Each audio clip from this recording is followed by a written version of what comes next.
Okay, can I have everyone's attention?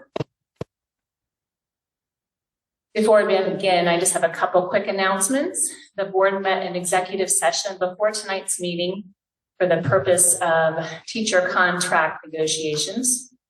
Another brief announcement, a reminder that we are live streaming this meeting via Zoom, and the district staff is recording. Is there anyone else in the room that is recording the meeting this evening? Recording in progress. Can you state your name, please?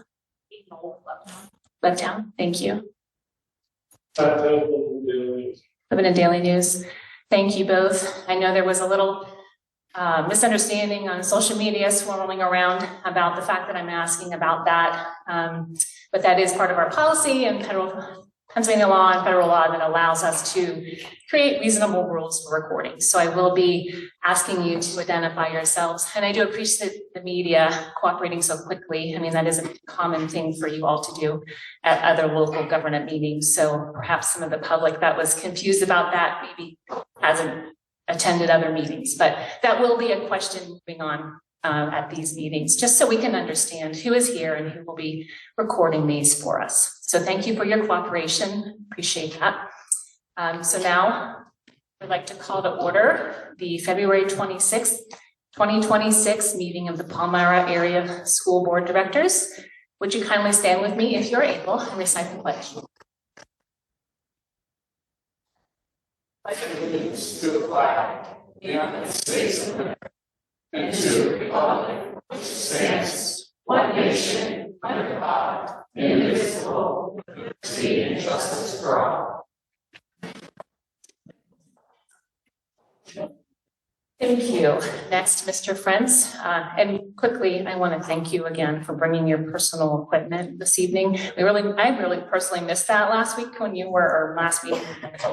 That's a lot of work for you to bring all of your stuff in every week and have it set up for us. And that way I don't have to feel like I'm screaming to project my voice. So I very much appreciate that. Just want to take that brief moment to say that. But now would you take the roll call for us, please? Andrew? Here. Fisher? Here. Guy? Here. Gilligan? Here. Alderman? Here. Laudermilk? Here. Martin? Here. Spondello? Here. Steinmetz? Here. 9 present, 0 absent. Excellent. Thank you very much. Next on the agenda are the board minutes. Are there any changes or corrections to the minutes as distributed?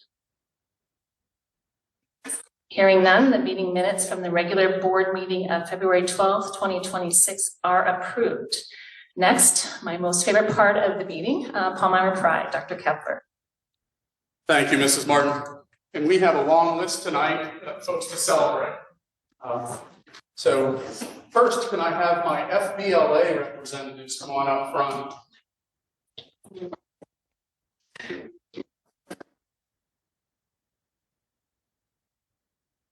So this group of high school students that you see before you tonight are members of our Future Business Leaders of America.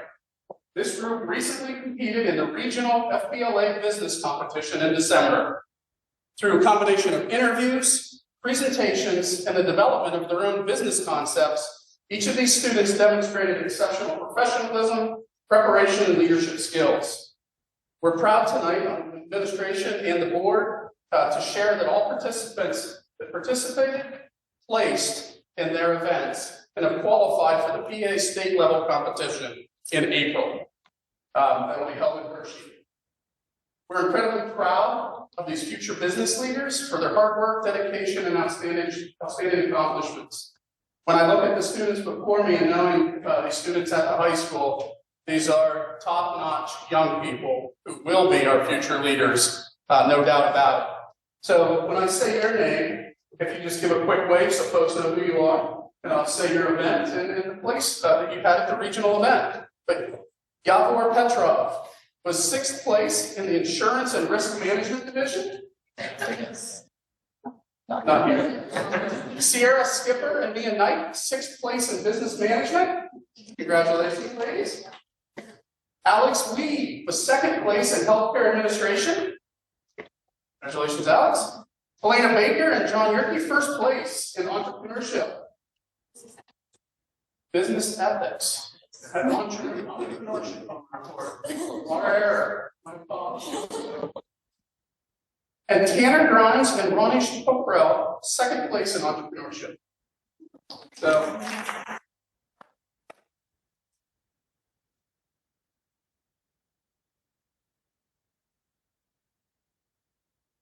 Dr. Frank has her certificates. We appreciate it. What date in April was Hershey when you performed for participating?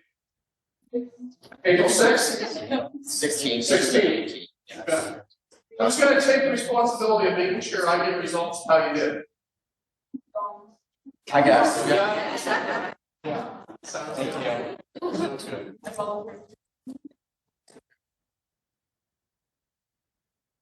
No, you're fine. Thank you, Dr. Frank. So one more round of applause.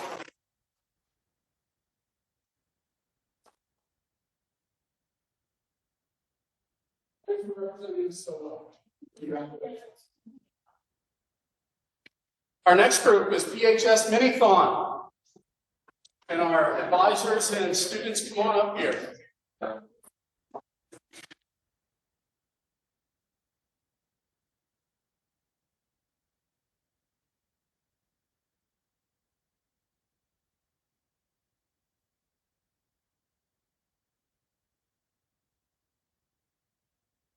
For this one, I could go off script and ad lib a little bit.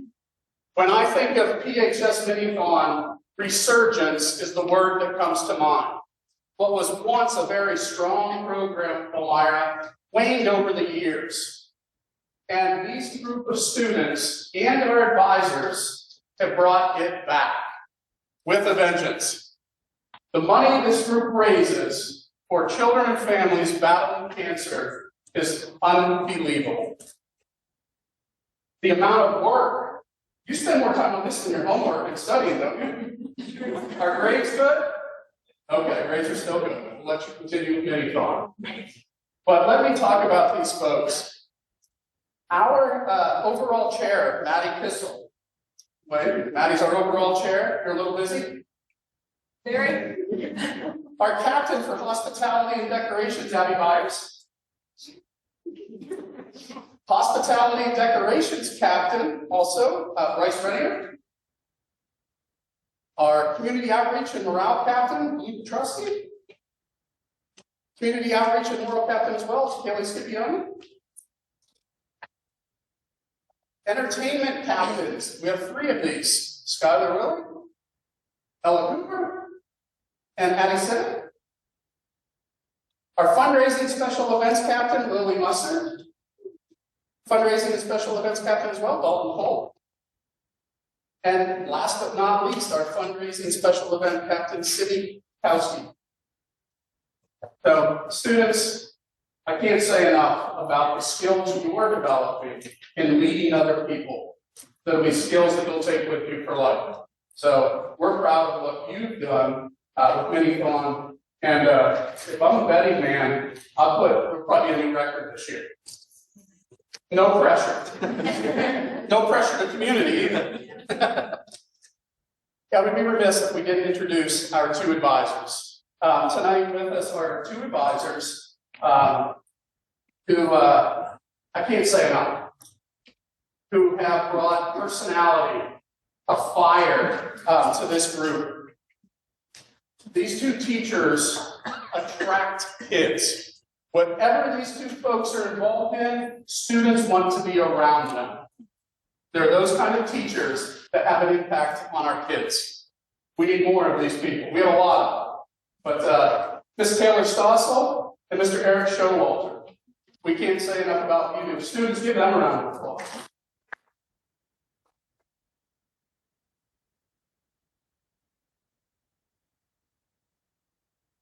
This group of students wasn't getting out of here without having a couple minutes to say a few things, I think, right?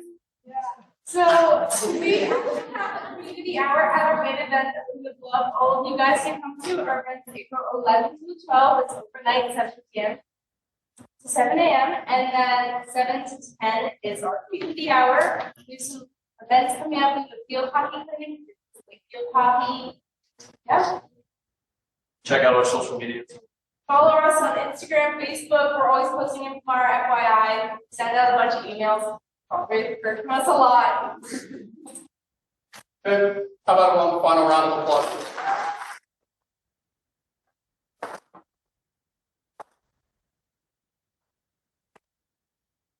Thank you.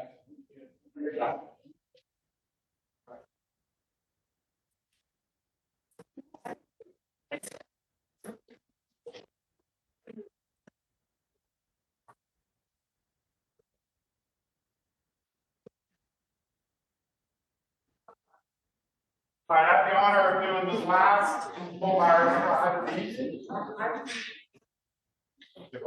Also, many times get your chance. They're going home to study. Putting a lot of hours. All right, I'm excited to present the next Fulbright Prize. I first want to recognize high school counselor, Mrs. Farron Schmidt. If she would stand, she's hiding in the back corner. But she invited me to a presentation a few weeks ago that two of our students were given for the HSET final project. I'll tell you what HSET students were in a minute. This was a few weeks ago, and I was so impressed by what these two students did. So yes, please, Mia and Evan, come on up. We'll let Mrs. Schmidt stay in the back there. Congratulations to PAHS senior students Mia Fair and Evan Mosser for their successful completion of the Healthcare Career Exploration Program, also called HSET, during the first semester of the 25-26 school year.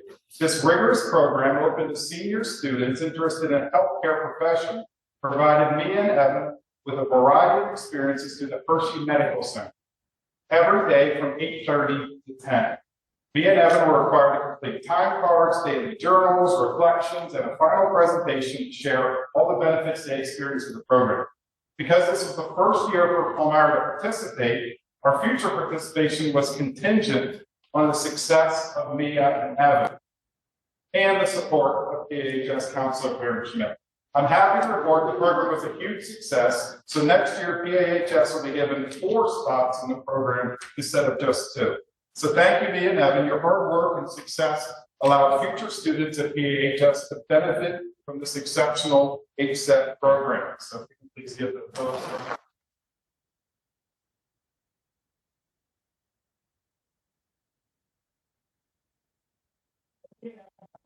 Very big advocates for the HSET program, so they asked if they could have a few minutes to just share a few great things with the school board. So without further ado, you're welcome to use the mic, you're welcome to speak to the group, whatever you're comfortable with.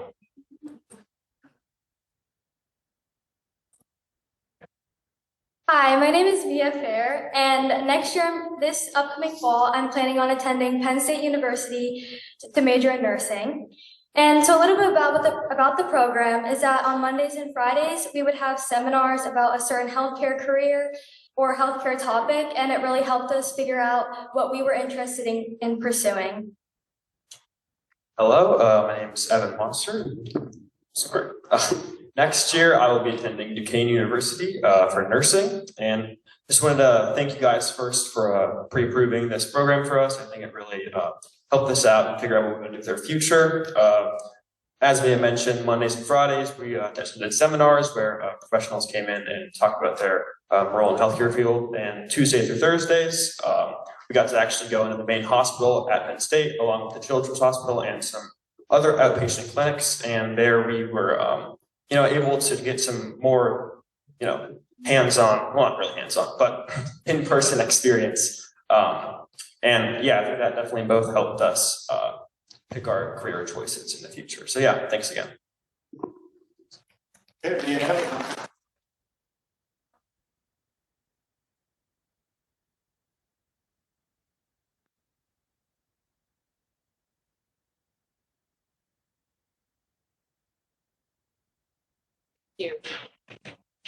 Thank you. That is so exciting to see hear about so many exciting things going on in our district with our students. And that program was great to hear about. I hadn't heard too much about that before. So thank you for bringing that to us this evening. So next on our agenda is the president's report. I will try to keep this brief so that we can keep moving with the meeting.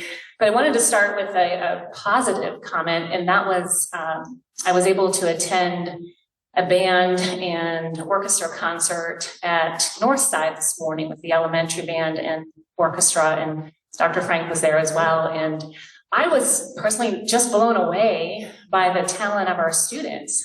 It was amazing to hear elementary students, and Mr. Kuntz, the orchestra teacher or conductor, said that they had only practiced about an hour together with students from all of our elementary schools, and they just gave a great concert. And the teachers that work with them, just incredible what they're able to do with them, and just the commitment they have with the students. And so that was a real treat for me to get to be there and to kind of personally remind me why I'm doing this and why I come to these meetings and sit here for 6-7 hours. Hopefully that's not so much this evening. I'll not jinx that, but Mr. Brandt, the music teacher, had put out an invitation to the board, and so I would encourage any of us that are able to do that as board members to visit and see, what our students are doing and what our teachers are doing with our kids. It's great, quite impressive. So it'll make your day, and it really made my day. So moving on, then, I just wanted to give a brief update on the state budget. I know the budget hearings started this past week. So that is something that's always important for us, obviously, as a district. And so the governor's proposal included a $50 million statewide increase distributed through the funding formula, an additional $50 million proposed for special education, and the adequacy ready to learn funding has an additional $526 million proposed to continue addressing the adequacy gaps identified in the Commonwealth Court ruling. So who knows what we're going to end up with, but that's what they're starting at, and they're going to be having the hearings over the next few months, and we can certainly pray for a miracle that they'll pass it by the actual deadline this year of June 30th, but hopefully much, much sooner than last year. So it can't get much worse than that. So, and then just a couple other quick comments, quick update about Pine. I see a lot of our Pine teachers here. So thank you so much for coming to a meeting. I think that's really important. And our administrators, thank you for being here with us this evening and just advocating for your school and for everything that's going on there. We got a really great email from someone this morning, and looking forward to hearing from her this evening. And just want to encourage you to come to these meetings, talk to the board, reach out to us, reach out to administration. There's a lot of what I would call half-truths, misrepresentations, things that are swirling on social media and even in newsletter or news paper articles that aren't quite true and are more of a headline rather than the truth. So just appreciate you being here and coming to hear, what is actually happening. We as a board are tackling everything that's needed at Pine. We approved the roof, we approved the flooring at the last meeting, and we took a little additional time to gather more information so we could make a best decision for the mechanicals there. And we are poised to make that decision tonight. And in doing so, hopefully will save us some significant money and still be able to get it all done in time. So there should be no delay, no problem with that. The vendors have guaranteed us, 2 of the 3 vendors have guaranteed us that they would be done mid-August. So taking that extra 2 weeks, I think was very beneficial, at least for the board here, to really dive into what these bids were and make the best decision, for the school going forward. So please know that we are very committed to doing what's right for our facilities. And next, we're planning to tackle the high school, and we are really working on a long-range maintenance and replacement plan. Our board policy 602 requires that.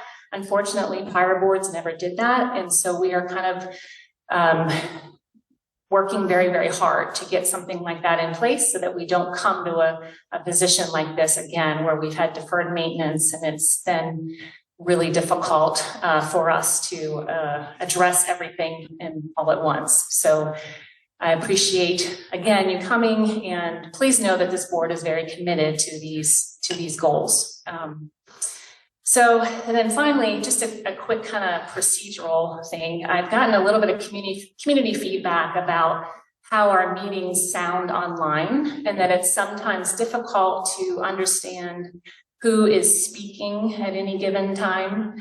And so as we move through tonight's meeting and future meetings, I'm hopeful that we can slow the pace down just a little bit and acknowledge who is speaking. And so that as people are listening to our meetings, they can understand who is talking at any given time.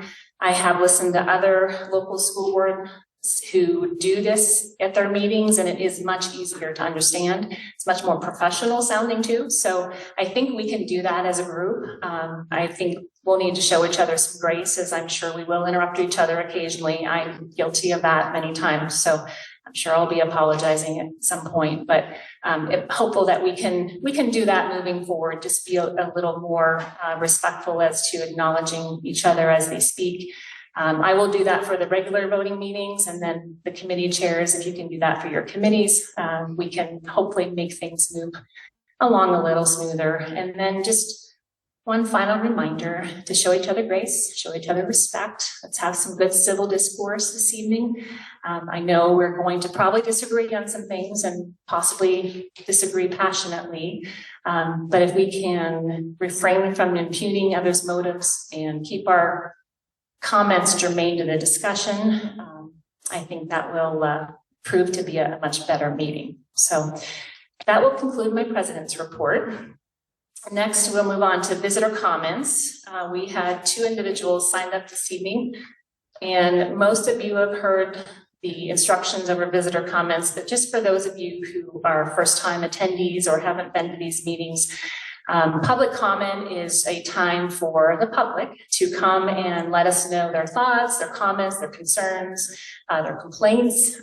You have a First Amendment right to pretty much speak anything that's on your mind, within reason.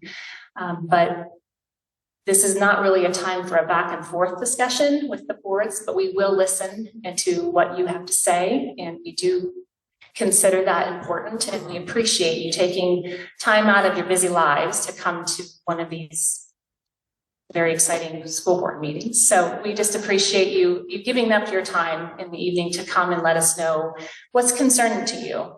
We do take that very seriously.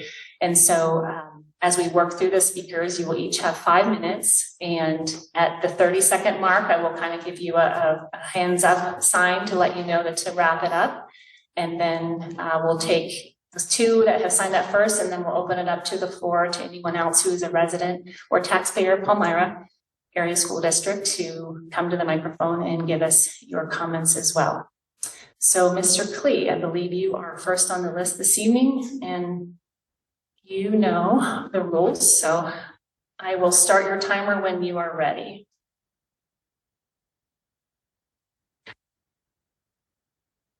Go ahead, Mr. Klee. First of all, may a non-disclosure agreement or NDA be utilized concerning speech or conduct within the PASD? If so, just imagine how an opaque MO such as an NDA could be used or abused. And when considering people with the power to cross over into unconstitutional territory so as to shield misconduct complaints within a Pennsylvania K-12 government school district, I encourage PASD taxpayers to fairly research the real politic roulette of carrots and sticks involving the Educator Discipline Act, free speech rights, a man by the name of James Pepper in the Central Bucks School District.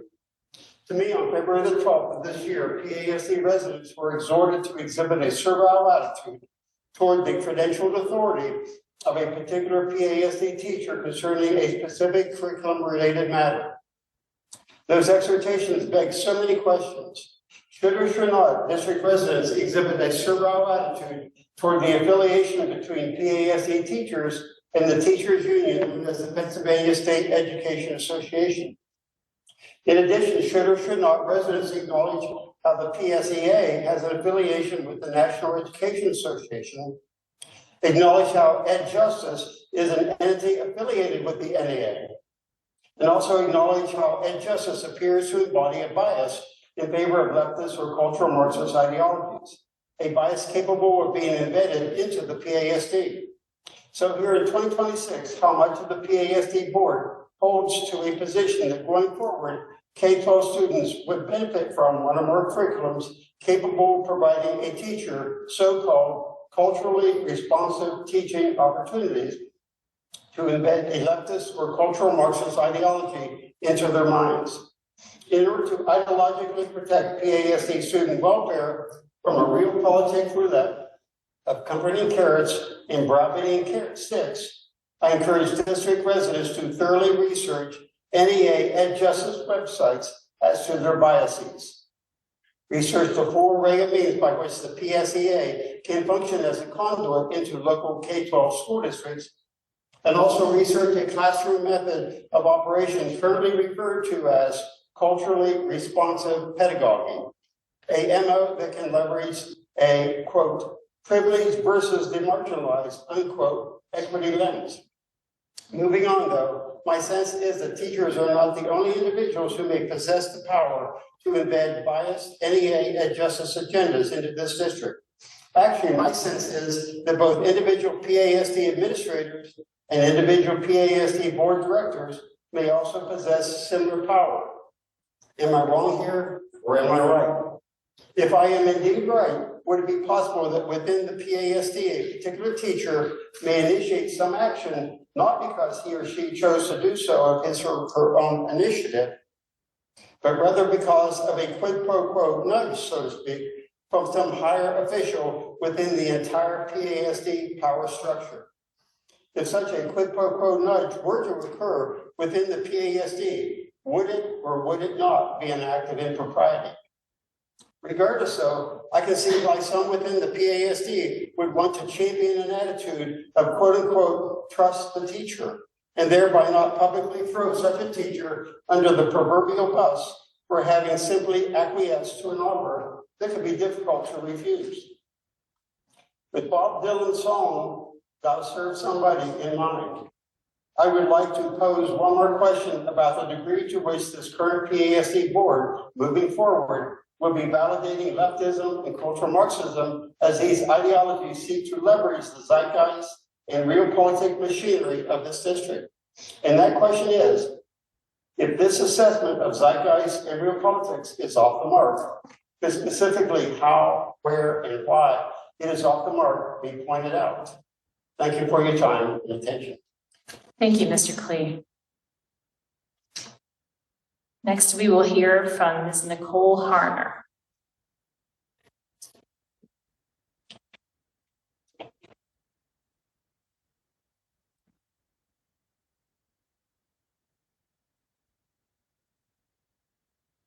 You can begin. Okay, good evening, administration and members of the school board. I am speaking tonight on behalf of myself and my Pine Street colleagues who signed the letter below, united in our shared commitment to our students and our school community. Pine Street is more than just a school to us. It is a place where students are supported, families are connected, and teachers are deeply committed to the success of every child. We would like to address a recent statement suggesting that teachers do not want to work at Pine Street. Our dedicated colleagues who work alongside each other every day can confidently say that this statement does not reflect the reality of our staff. The teachers and staff at Pine care deeply about our students and our school community. We choose to be there because we believe in the work we do and the difference we make. Pine Street is a special place. It is filled with educators who go above and beyond for their students, who build strong relationships with families, who take pride in being part of the school.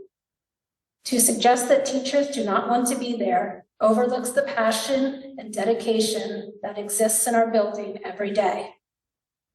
Pine Street matters to us, not only professionally, but personally.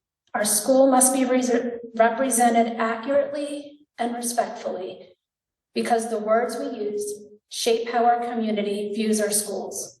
We ask that when Pine Street is discussed, the commitment and pride of its teachers and staff be recognized.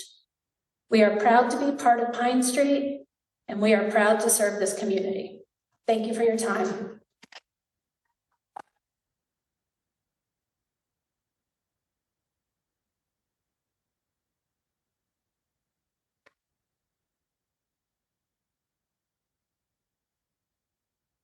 Thank you very much.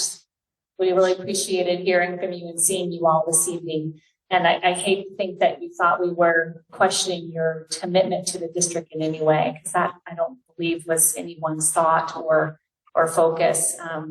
When I was at Northside today, I really see the commitment our teachers have, and seeing you all here tonight just evidences how much you care. And so we really appreciate you being here and saying all that you did. We really see your commitment and we value that. And that's why we're making Pine and all the improvements there such a priority for us. It really is. So please hear that, at least from my heart.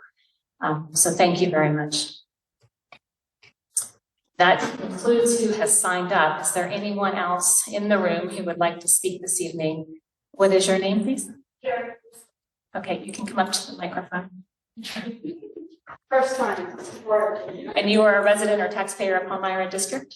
Yes, I'm a resident of Palmyra. I used to work at Pine Street Elementary as a maid and a lunch lady. Oh, At the middle school as a lunch lady, and now I am at Fort as a lunch lady. okay. Oh, I'm parents. And my two kids went to Pine Street Elementary, and reading and listening all the fuss of the not having the budget or not prioritizing the safety, the health, not only about my kids. I could say my kids are not there, I'm not working, so it's not my problem. But if it affects the community, it affects me, even though I'm not in that building. Again, I'm not an accountant. I don't know much about numbers. I just want to express that I consider Pine my house. I spent more time in that building than what I did at home. And my kids spend more time in that building that they did with me. So the decisions that are made tonight will affect not only the kids, but the faculty that I consider all, I love you all. And you should take that in consideration. Maybe there are other, again, I don't know numbers, but I do believe that the community would like to help or be open to see what can be done, because it's the health, it's the safety of our kids and of our teachers, and they all deserve the best. So, and another thing, my daughter is in middle school, and this doesn't have to do with Pine, and she's coming home concerned that there are too many kids riding in the bus, that sometimes are 3 or 4 kids jammed in one seat. And like today, she told me that there were kids sitting in the hall, in the aisle, yes, thank you. So again, I know that companies finding drivers is hard. Like, I know that there's a lot that goes on to move things to go in a right way. But I'm just thinking about safety, not only about my kid, but about some of the kids in the community. And I try my best to do my part, and the days that I can take my kids to school, I will, because I know that maybe another parent has to work earlier or has to do something that they cannot have the luxury to drive their kids home, school, sorry, or back home. So my daughter wanted to be here. I just told her, I don't know how long this is gonna be, so stay home. But yeah, I think that those are two things that concern me in the school community, and I hope that you all take that in consideration and make the best choice for our kids and for our teachers that work so hard to help us raise our kids. Because at the end of the day, I trust my kids to that building, to the administration, to the teachers, and they're their parents. So I think they deserve the best. So that's all. Thank you. Thank you.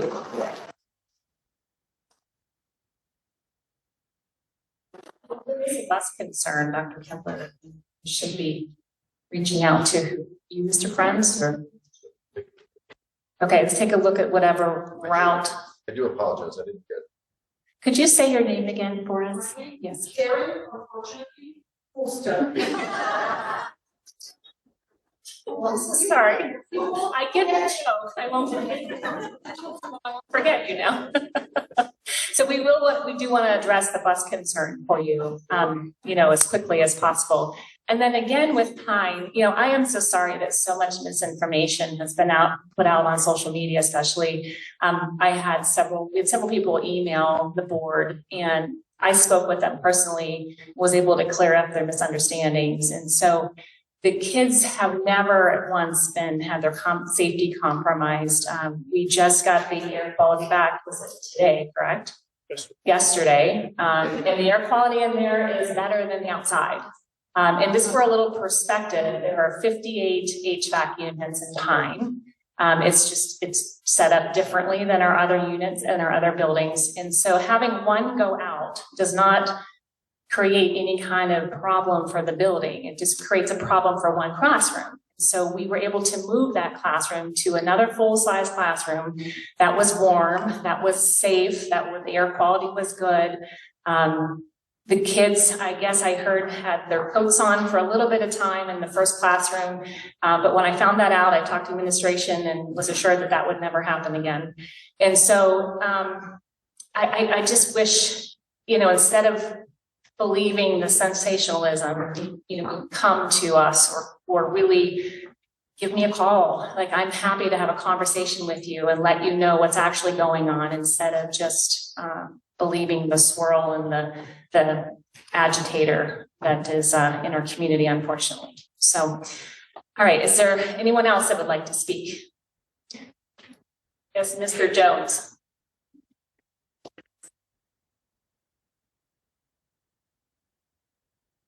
Hi, so I'm Josh Jones, I'm a taxpayer. Your time is starting now. Yep, no problem. I just wanted to reiterate a couple of things. You failed to mention our wrestling coach was honored as the District 3 Coach of the Year, I believe. That's actually a pretty big accomplishment, especially given the fact of some recent things. I would hope that would have been the biggest highlight of Palmyra Pride tonight, as well as the President's Report. In addition, I just want to remind you all, if you guys have created the narrative that is out there, with statements, with things that you do. When I sat on this board, I specifically told everybody, come here, bring your problems here. I have yet to attend a board meeting in the last 4 years where more than one person has gotten up and said, please don't tax me anymore. It seems like parts of this board operate in secret and parts of this board operate in public. Reading social media posts and everything, I certainly understand where social media is. You get the information in social media. But if there's any truth to that, any one of you on this board get an email that you don't reply to, or that you don't at least reach out and say, hey, I'd like to have an honest dialogue. I will tell you every email I got that somebody wanted to have an honest dialogue, I replied to. I met for breakfast. I met with Mr. Cleet. I didn't agree with him most of the times. I answered your phone calls before you were on the board. Didn't agree with you. Anybody that wanted to have an honest dialogue, and I think there's some disgenuine from some people on this board of having an honest dialogue. These people are the professionals. He's a professional. If he gives you a recommendation, that's it. I'm in contracting. We didn't kick a can down the road. We did exactly what we did. We teed up opportunity for you guys to do the right thing. I could have pushed through any level of funding I wanted to, knowing that you guys could take it back, which, again, from what I heard on the last board meeting, we are researching canceling the district office project. So you want to, I'm here to ask it, you want to approve or disallow something that prior boards, and to my knowledge, nobody publicly in the community is trying to have done. So that leads me to believe if we're enacting, the district to look at canceling projects, what is the price? That is a secret conversation from secret private citizens that has no place in public education, in public boards or anything. If you want social media to go away, do it all in open. If somebody doesn't stand here or send an email saying, please get rid of the district office, don't waste the time with it. That's all I have to say. Is there anybody else that would like to speak? Yes. State your name, please. Jana Sainer. I am living in the borough. I'm a taxpayer. Okay. Your time is starting now. So again, I, in the past, was a nurse working full-time, so I didn't always get to come. I had to listen to these online. So I appreciate that you do put the public comments and the board meeting online, because for those of us who just can't show up, that's a big deal for us. Couple things. If we're going to talk about in public the administrative building, I disapprove. I disapprove. Why? Because we have school shootings in this country. We have school shootings. And why would administration not want to be where the kids are? We have a building outside. Be where your teachers can get you. Be where your staff can get you. Be where the kids know where you are. Be in the buildings walking around looking for problems. Be anywhere but a building away. So that's my comment for that. Fix the buildings that we're in. I want to tell you that I love teachers. Before I became a nurse, I went through the teaching program. I took a different road. Thank you, Pine Street teachers, for showing up and supporting your school board, but supporting each other. That's awesome. My husband is still a teacher of 26 years. You guys are great. As far as public comments in the community, our founding fathers will be having a fit. We are intelligent adults. We are capable of making rational comments. And I have come to school board meetings where not only have I heard people on the school board dissing each other, but the public cannot seem to come and make an intelligent conversation without raising their voice, which I find really discouraging, or use language that shows that you've had some sort of an education, even on a high school level. That bugs me too. I want to tell you that I appreciate each and every one of you. You give up your time, you hold jobs, you hold things in the community. Our superintendent just spent the whole day at school. Thank you very much for being here tonight. This is extra on your half, and I appreciate it. When you see stuff in the media, people, this is 2026, and apparently no one outside of the media can make an intelligent conversation either, and they like to hide behind things. Do not take that on yourself. Do not. Darkness comes to seek, kill, and destroy. The devil goes around prowling like a lion, seeking whom he will devour. He wants your fear, he wants your manipulation. And I'm saying that to everyone on the board. Do not take those garbage comments to yourself. And it is garbage. And that's an appropriate word. You work hard. Things have maybe not happened in the past as they should have.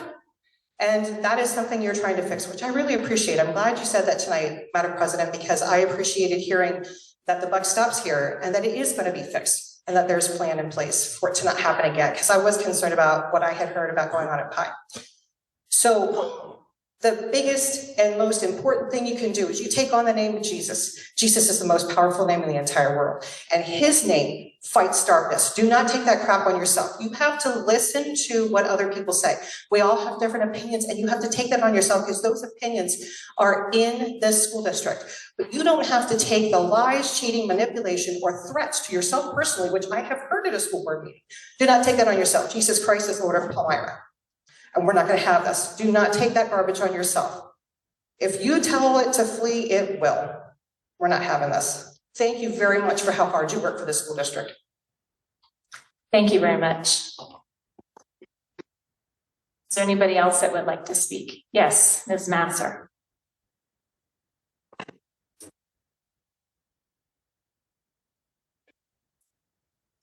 Oh, well, I will, just but in I don't case know you how don't I'll already. follow that.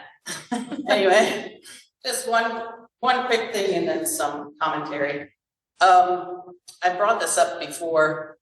Is it possible for the committee meetings to be recorded? When you listen online and it's live, you can hear those meetings, but when you go back the next day, which I've often had to do, they're not recorded. So I don't know if it requires a policy change or what, but it's just a request. And I know some of you will recall, some of you were not on the board at the time. I did come and talk about don't raise my taxes because my mom would lose her house. And then I came back a few months later and said my mom had to sell her house because of the taxes and other things. And this is your laugh for the night. All the controversy about the French book. Back in the day, 40 plus years ago, I had French class. And the teacher decided that it would be a good thing for us to listen to Steve Martin albums during French class. And she was a guidance counselor's wife. Mr. Guy would know who I'm talking about. And so that was not appropriate at all. And nobody fussed, nobody carried on. So that just was your laugh. That's it, done. Thank you. Would anyone else like to speak?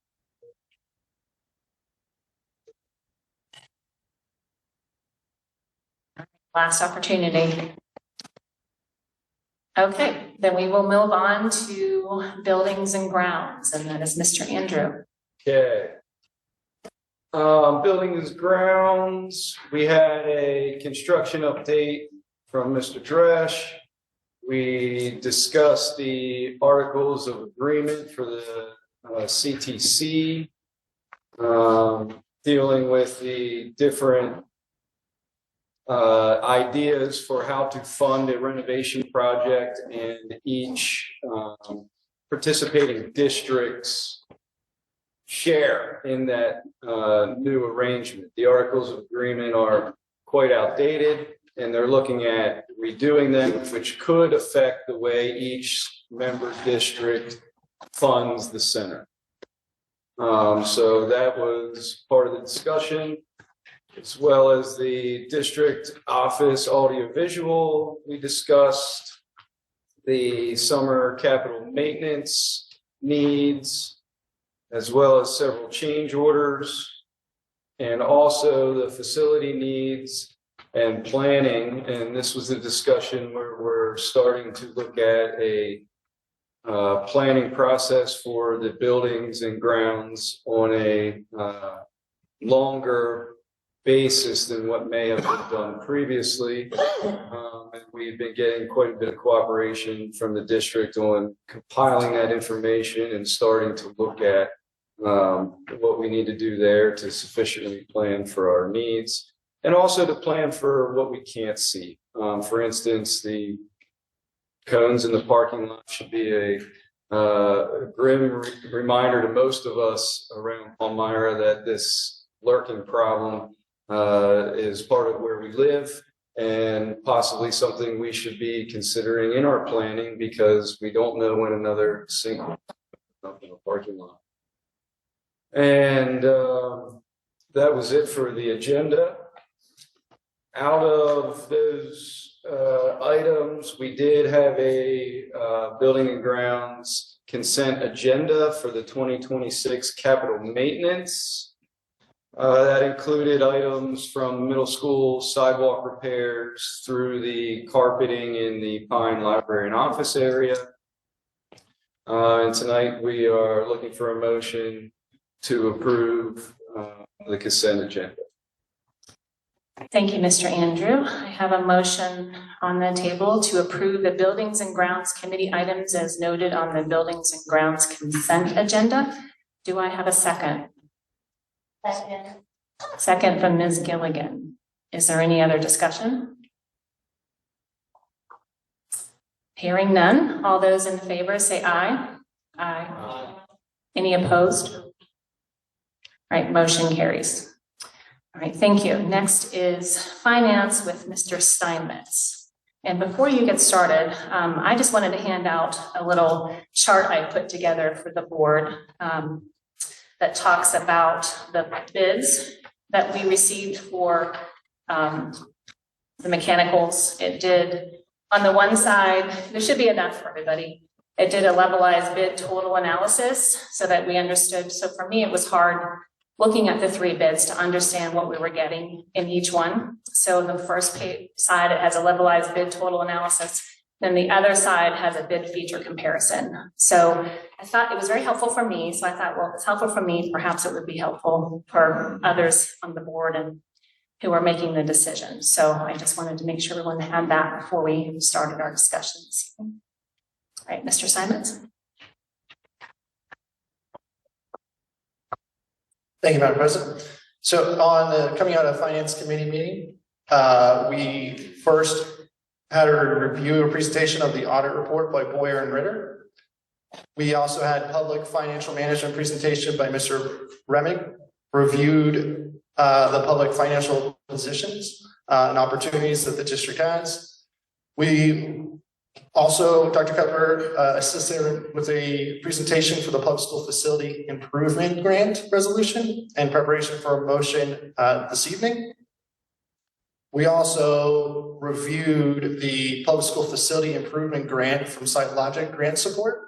Dr. Cutler presented the public school facility improvement grant from SiteLogic with also a motion to this evening. We looked at the student graduation expenses where the board discussed student graduation expenses with Dr. Kepler in ensuring that there are no outstanding expenses that students are facing currently in being to any items that are needed for graduation. There were no public comments.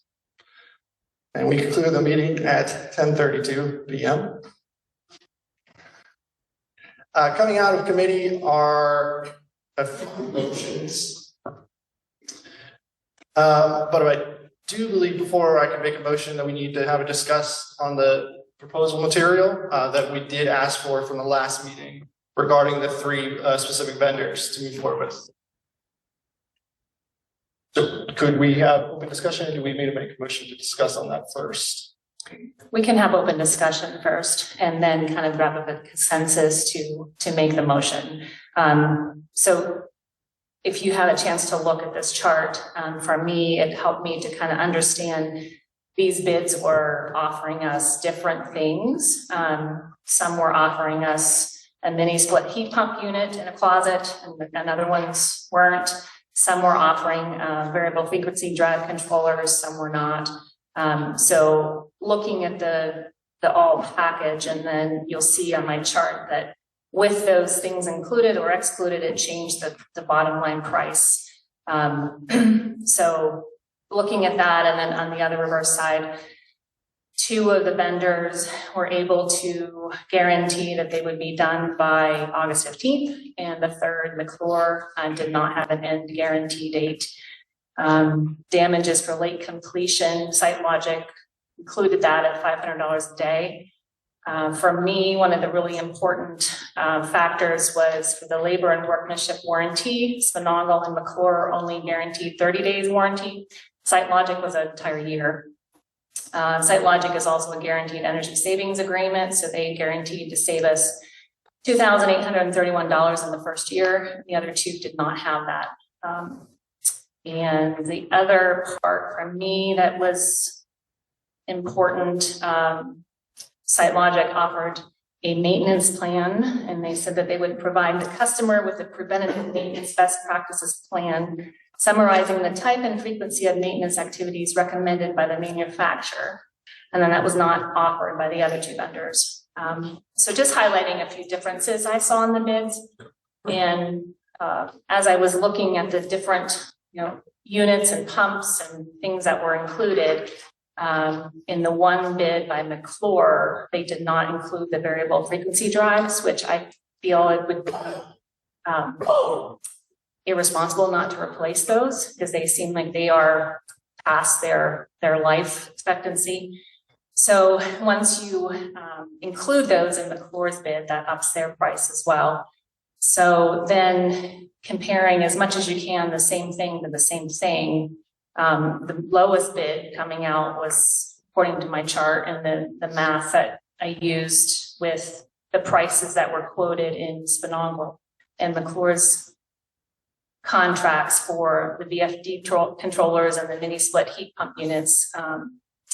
The bottom number for SiteLogic was $2,134,361. Bottom number for McClure was $2,134,630. And the bottom number for Spinongle was $2,143,850.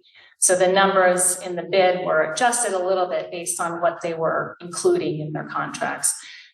So according to that, the lowest bid would be SiteLogic.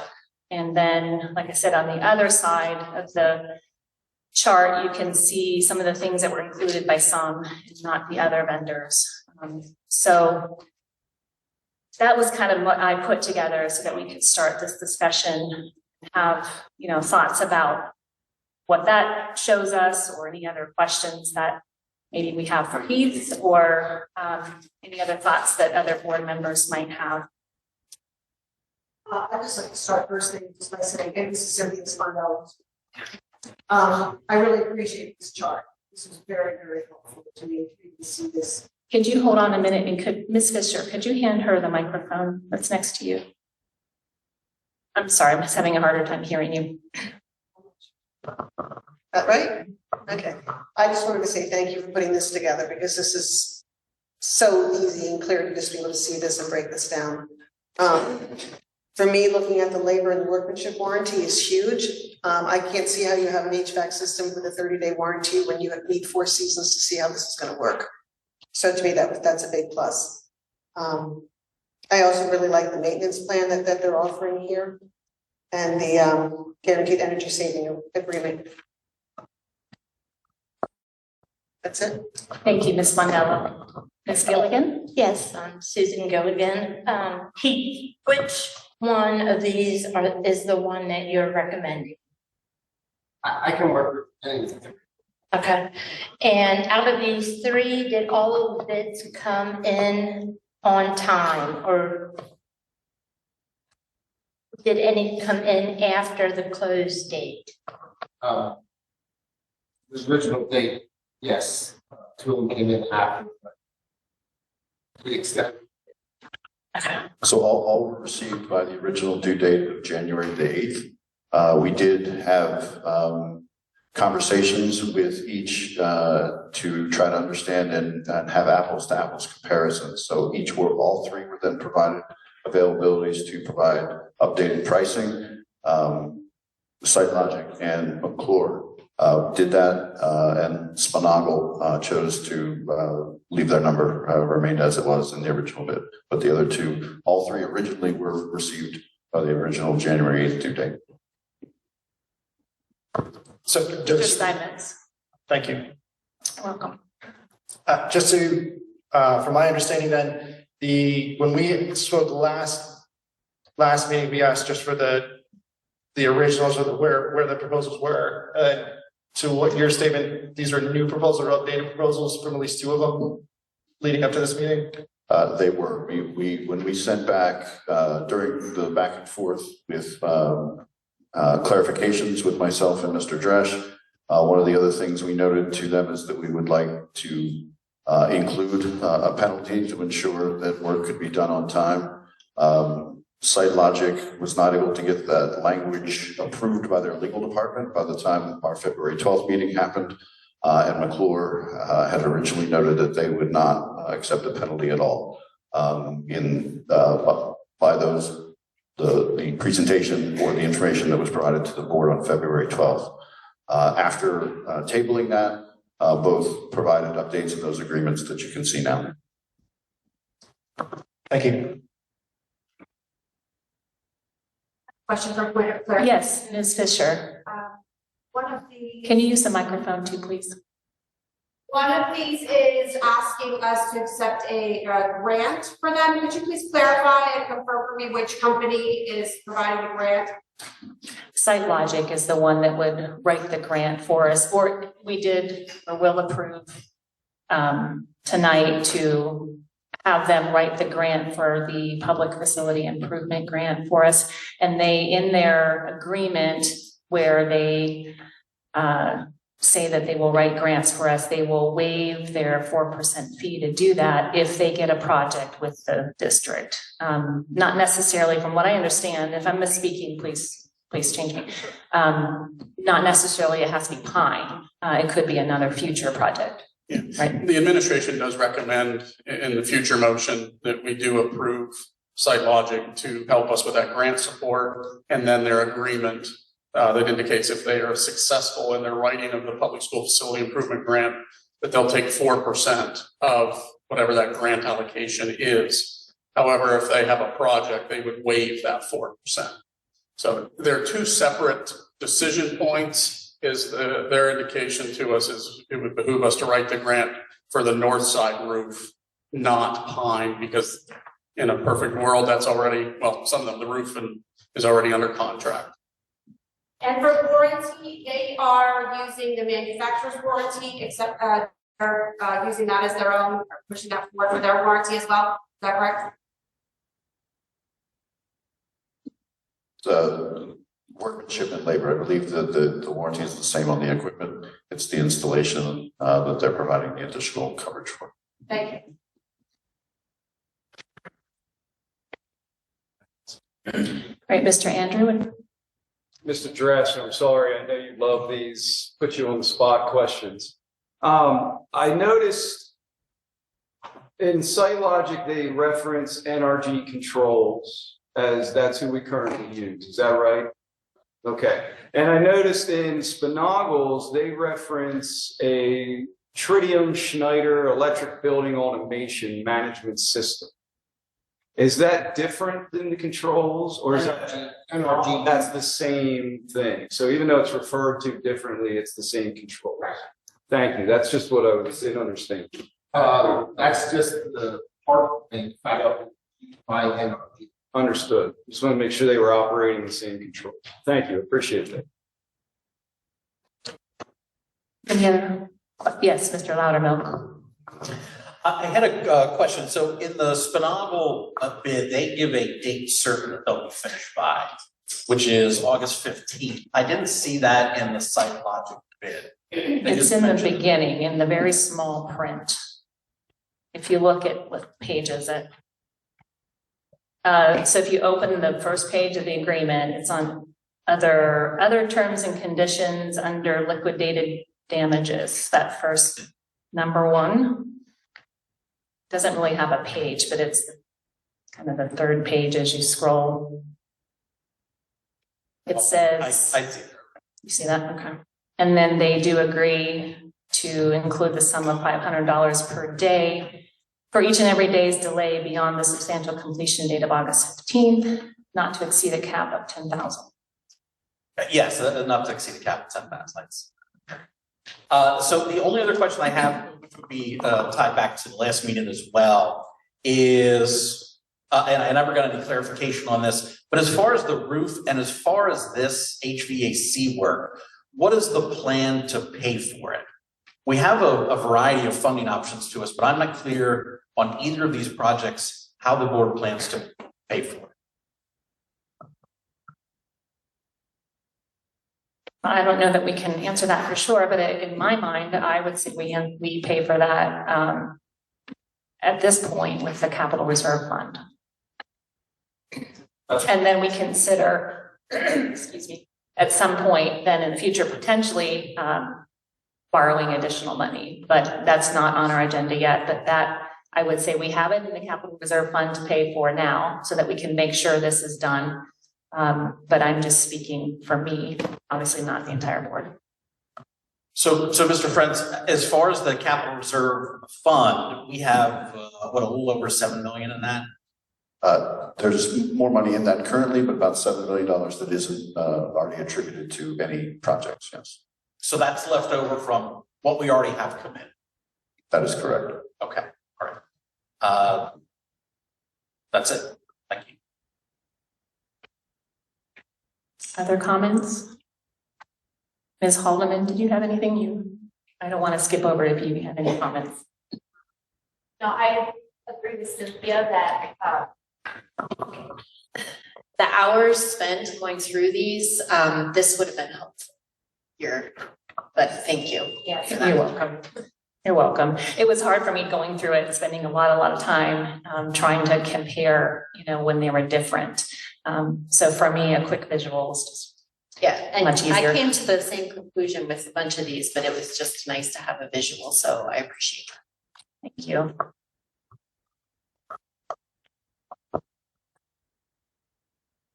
Mr. Steinmetz? Yep, is there any more discussion? I had a question about sorry, Ms. Martin. I had a question about the 5 units that we recently replaced that we are then removing. Is there a reason we have to remove those? Or is it because they are kind of old Freon, or I wasn't sure. SiteLogic was the only agreement that referenced that they would remove those and that we could keep those in storage. The other 2 agreements didn't reference that at all. So I was curious why we have to replace them, number 1, and if that's meaningful for us to have them. Would they be able to be used as replacements in case something happens? Or if you could just elaborate a little bit more on that. Still waiting for 3 units. They haven't come yet. Those units that broke down in the fall, we're still waiting for. The 2 units that were replaced, yes, every company was told, I need to walk through those two units would be turned over to the school district. The school district would keep them in stock. They are not going to fit every heat pump because there's different tonnages. But in a pinch, we could stick them in and at least run a classroom. It might be overcooling or overheating, but at least we would not have to wait 12 weeks. Possibly get the classroom back up.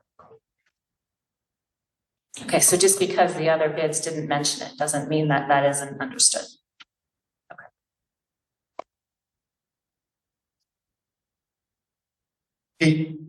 Mr. Steinmetz? Did you say that we're still waiting on 3 units to come in? So with approving the scope tonight, what happens with those 3?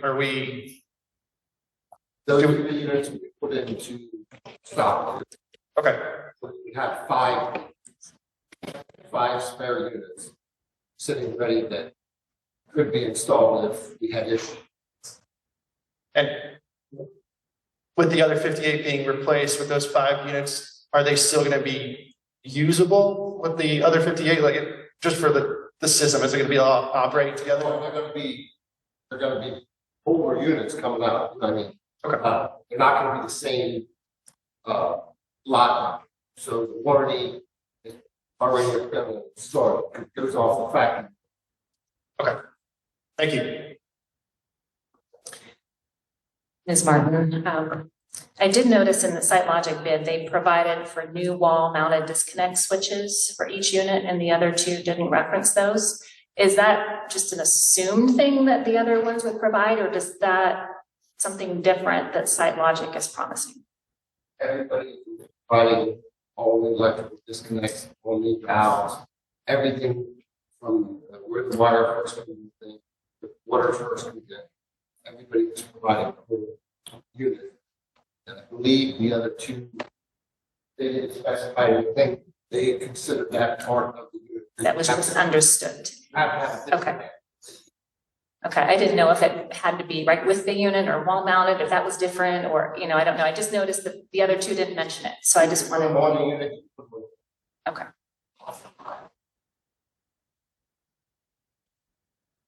there any other questions or comments from the board before we kind of grab a consensus moving forward?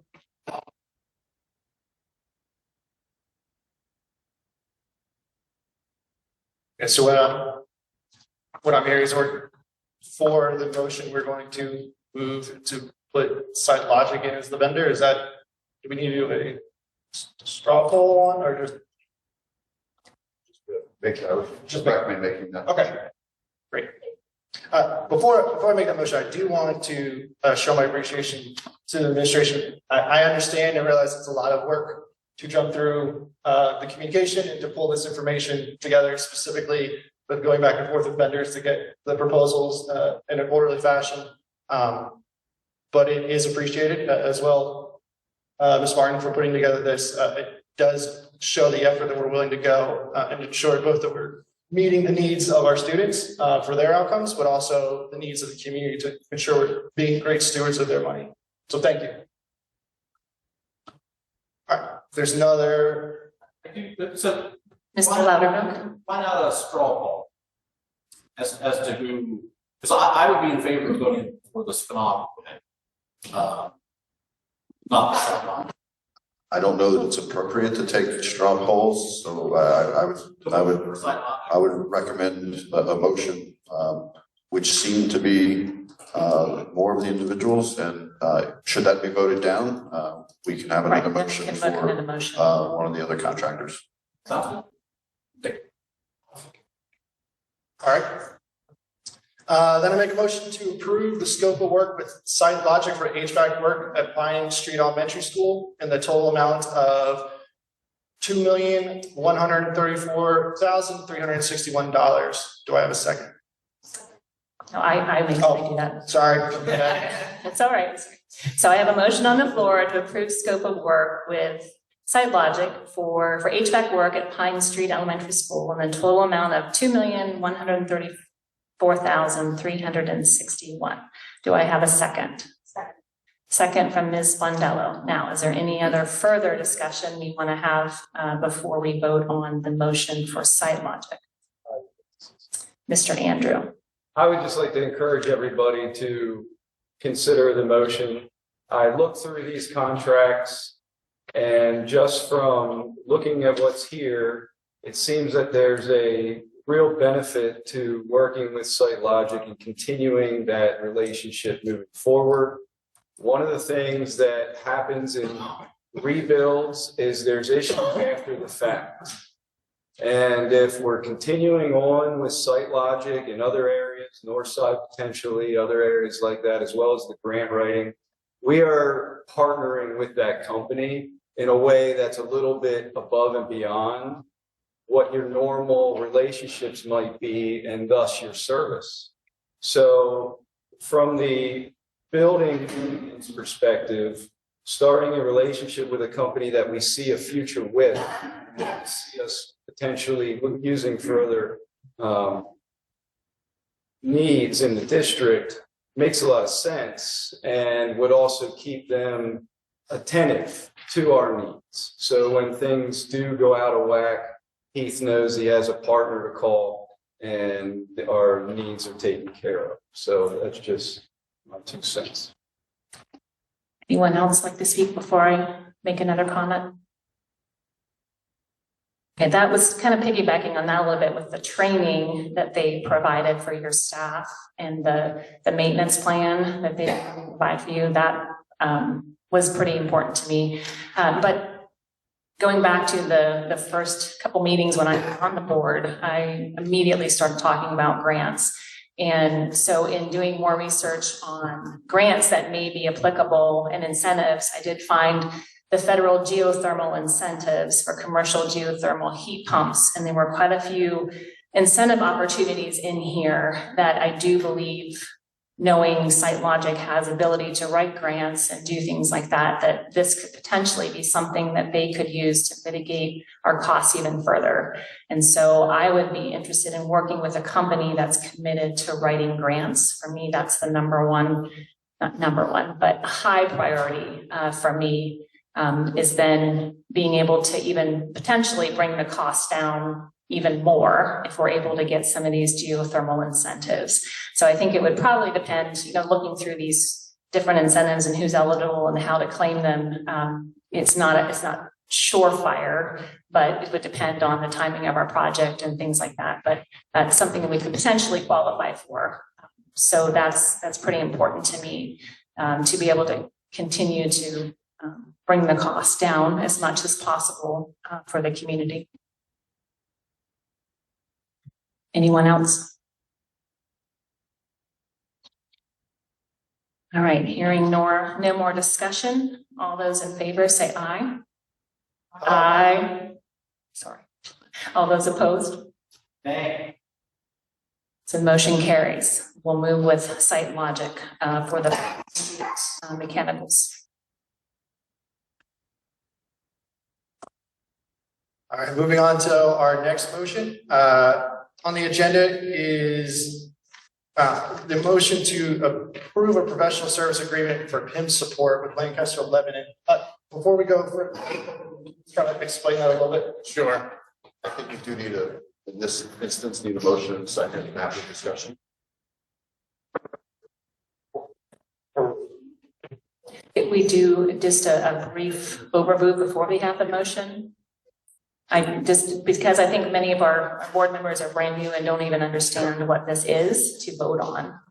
So if we could have that, just a brief, quick overview first, and then we'll make the motion. Sure. This motion is before you tonight and did not go through committee solely based on timing. Our PIMS administrator, you'll approve a resignation later in this evening's agenda. PIMS is basically your state reporting system. A great deal of dollars tied to this and all the reports that go through to the Commonwealth. This contract would provide support to our team that will be carrying on the work until we can hire somebody, and then helping support once we hire somebody. So the contract is $150 an hour, paid in 15-minute increments. But absent this support, I would tell you we would struggle. This is critical support offered through IU 13, and districts use it, I believe, a good bit when they have a transition in this role. Thank you. Mr. Steinmetz, being new to the board, I wanted you just to give a little brief overview first. So thank you for doing that. Back to you. All right. I'd like to make a motion to approve the professional services agreement for PIM support with Lancaster Lebanon IU 13. I have a motion on the table to approve a professional services agreement for PIM support with Lancaster Lebanon IU 13. Do I have a second? Second. Second, Ms. Fisher. Is there any further discussion? Any other questions any of the board members may have? Yes, Mr. Andrew. Dr. Kepler, is there any state-provided support that could help as well so that we could minimize the out-of-pocket expense? Like, is there, sometimes in these roles, there's a state-provided resource that helps in that regard? There is a support structure, a PIMS help desk, if you will, but they're not necessarily going to be able to get in the weeds and ensuring data. I'll say, they use the word in a sandbox, where you're looking at data, making sure accuracy is there and meeting report requirements. They're going to help at a larger scale. So they don't have like a mentor that can come out and help? Not that I'm aware of. Somebody need. Yeah, not that I'm aware of. Appreciate it. Do we have any rough guesstimation as to how much time we're going to need? I'm assuming you probably don't have a good guess, but I don't know if I do not. Okay. I do not. I assume you didn't, but I thought they'll be starting as soon as possible. There's reporting due shortly, and Ms. Bingaman, who's currently in that role, has worked ahead to try to put us in a good place for reports that are due here in the month of March. And please express our appreciation for doing that. Is this a job that's typically difficult to fill, or is this something that you have your pick of people trying to be a PIMS data person, or? I mean, for me, there is not the bench is not deep. Okay. And it is very job specific knowledge. So it's somebody that might have an interest in working with computer and data and systems and so training. Learn on the job. Okay. All right, so I would see the importance of having someone to come in and train them, because we can't mess up that PIMS data. No, a lot of our revenue from the Commonwealth is tied to this state. Exactly. All right, any other questions or comments? All right, hearing none, all those in favor, say aye. Aye. Any opposed? All right, motion carries. Mr. Steinmetz. All right, we have our final motion for this evening for coming out of Finance Committee, a Finance Committee consent agenda. And that consent agenda consists of the audit report from Boyer and Ritter to be approved from the Palmer Area School District for the year ended June 30th, 2025. The public school facility improvement grant resolution motion to be approved. And the public school facility improvement grant writing support by SiteLogic for SiteLogic.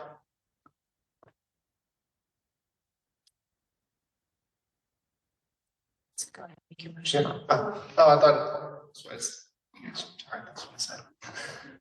Make the motion to approve this consent agenda.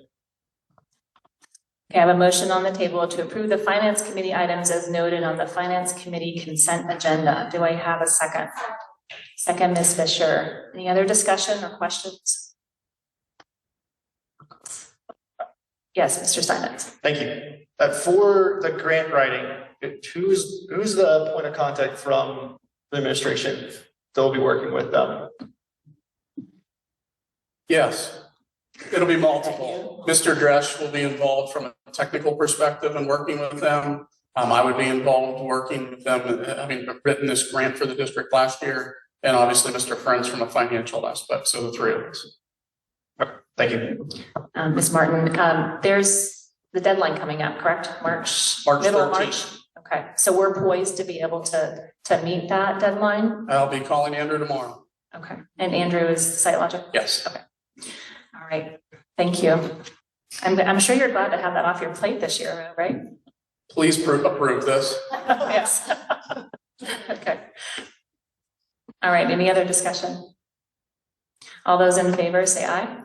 Aye. Any opposed? All right, motion carries. Moving along, now to staffing and administration, Ms. Gilligan.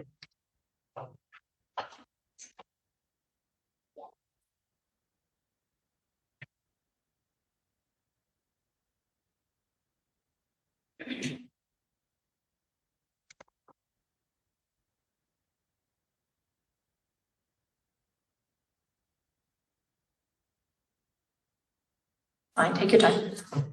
I had dental surgery, so I'm a little lispy. Oh my goodness. So, Staff and Administrative Committee met on open session on February 12th.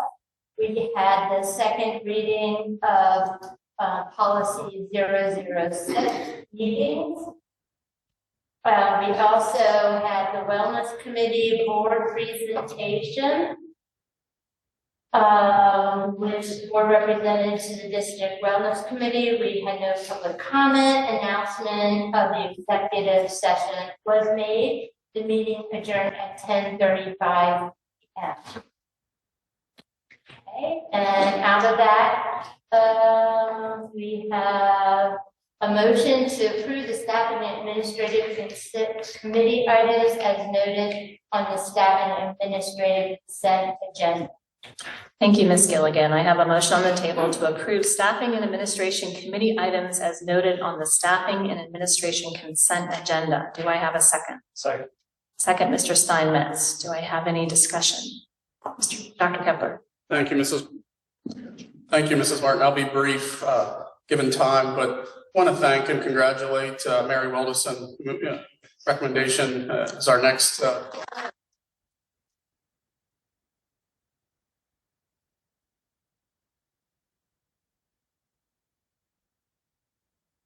I know our Pine staff back there is sorry to see Dr. Hoover retire, but they're thrilled with Mrs. Wilderson hopefully joining the team at Pine this summer. So we're excited. Everybody in the room is excited except for Dr. Richardson. So we congratulate you, Mary. We're thrilled to have you join our elementary team. Yes, I was thrilled personally to hear that. I have just really enjoyed working with you at the high school level. Certainly miss you there. But when I first met you, I thought she'd be perfect for elementary. She's just so friendly and welcoming. So congratulations. Thank you. And Mary's leadership, to give you perspective, she spent 16 years as a kindergarten teacher. So, and does a fabulous job as a high school administrator. Yeah, So absolutely. she'll be going back to her roots at the elementary. I do in item 3 want to just thank Heidi Bingaman, who is our PIMS data manager, who is resigning, and wish her well. But item 4, just wanted to spend a minute. Vicki Sully, the face of the high school. Vicki's the front desk person you see, the first person you see when you walk into our high school. 30 plus years, I believe, working in the Palmyra Area School District, and happy for her pending retirement here in July. And other than that, I just want to thank Ms. Fisher for saying she would step up and serve the board on our wellness committee. Thank you, Ms. Fisher. Appreciate that. Mr. Guy? Yes, I'd just like to second what Dr. Kepler said about Vicki Solly. I remember when she first started, and she's been fantastic. We're going to miss her. I would comment too, that every time I go in the high school, she's so friendly and so helpful. She just bends over backwards to help me with things I might need and comes up with a solution, and she will be very missed.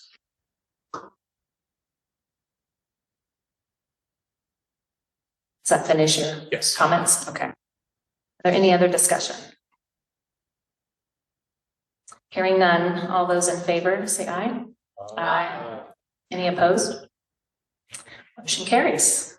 All right, next moving into reports. Dr. Kepler. Thank you, Mrs. Martin. I'll highlight our February Rotary Student of the Month at the high school, Lucas Deeb. We congratulate Lucas and his family.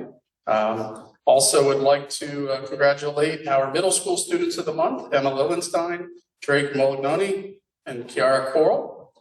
Also, Skills USA gold medalists and silver medalists from our CTC, Palmyra students Nicholas Weidman in related technical math. He's in the plumbing HVAC program and won a gold medal. And then silver medals were won by William Mead. He won in the motorcycle service technology division. He's in the automotive tech. Aubrey Miller won in the plumbing division, and Brooks Arnold in the t-shirt design for media communications. Great job to those students representing Palmyra.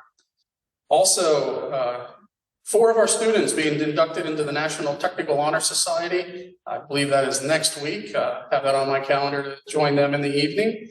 But Joellen Curtis in masonry, Singita Dungai in health careers, Delana Keller in sports therapy science, and Ellie Stevie in pastry arts. So high academic students attending and achieving into CTC. Our fall play, Anne of Green Gables, 4 nominations for Apollo Awards coming out of our fall play. Eden Russick is the Outstanding Supporting Actress, Abigail Byers, Outstanding Feature Performer, Michael Cooper, Outstanding Feature Performer, and Ashlyn Valley, Outstanding Feature Performer. So 3 nominations for featured performers, and then a supporting actress. So we're thrilled with that. It is an honor to be nominated. Math Counts, 3rd place from Palmyra Middle School this year in our Math Counts competition held at Milton Hershey. Gavin Cunningham placed 8th overall, which was actually the top 6th grade winner at the competition. Other team members, Nathan Furman, Crew Barger, and Tobin Flasher. Great job finishing 3rd at that competition. Highlighting our wrestling tonight, the team finished 4th in the PIAA District 3 team duels. When you talk wrestling in the mid-state, if you take Central Dauphin to the last match and lose only on the last match, you've done something special. And that 4th place finish qualified the team for the state team duels for the first time. We went out to Pittsburgh, won our opening match, and then fell in the round of 16, but performed well and represented Palmyra incredibly well. Again, the first time that's ever happened in school history. Over the last few weeks, we've moved to individuals. At the sectional tournament, the 14th of February at Hempfield, we brought home the team title, sectional champions in District 3 AAA. During that event, Tyler Detweiler secured his 100th career win in that tournament. And then recently in the district tournament was held at Spring Grove. First time ever in Palmyra history to have 3 wrestlers going to states. So we're thrilled. Elijah Foltz finished second place, Tyler Detweiler fourth, and Aaron Andrew fifth. And those three young men will represent us at the state tournament, not this weekend, but the following at Hershey. And at that event, as Mr. Jones said earlier, Coach John Regetz was named the District 3 Wrestling Coach of the Year, and we congratulate him for that honor. Our girls wrestlers also having some accomplishments where we had some young ladies compete and qualify for their regional tournament. Kayla Hipple was fourth in the section, Riley Zettelmoyer third, Cadence Manny third, and they will all wrestle, I believe, this weekend is their regional tournament. So we wish them well. Our district is beginning, continuing our America 250 activities. Final plans are underway, getting ready to roll out our elementary coloring contest with historic Lebanon County images that every student can color and submit for a prize. The top three winners in each grade at PASD will then, from each building, we'll bring them together, and then we'll have top three from each grade go on to the county level competition, where they will compete against the 5 other Lebanon County school districts. Secondary will have an art competition. Our teachers are encouraging students as they're working through their curriculum to take existing curriculum and dive and correlate with the America 250 theme. I wanted to highlight, I spent a little bit of time at Pine over the last week and a half, and just there at dismissal one day, and I saw a group of first graders walking out of Pine carrying windsocks that were American flag. They made colored flag, and to see these 6-year-olds talking about the flag has a nickname, Dr. Kepler, it's called Old Glory, and the things that are learning based on this focus of America 250, it was pretty cool to see their eyes light up and be talking about that. So that was neat. I'm glad our paths crossed that afternoon. And then we're also looking into some guest speakers, historians, potentially coming into some high school classrooms. And then we have our upcoming events, as you see throughout the month of March, with musical season on the horizon. If you've never been to Palmyra Musical, middle school or high school, please attend. You're in for a treat. I know Dr. Frank, Dr. Maria Miller, team and principals are highly involved in planning for in-service in March, along with the parent-teacher conferences. So, and then April 1st, it is not an April Fool's joke. We do have school now for a snow makeup. So that concludes my report. All right, next, thank you, Dr. Kepler. Our student representative had to leave, unfortunately.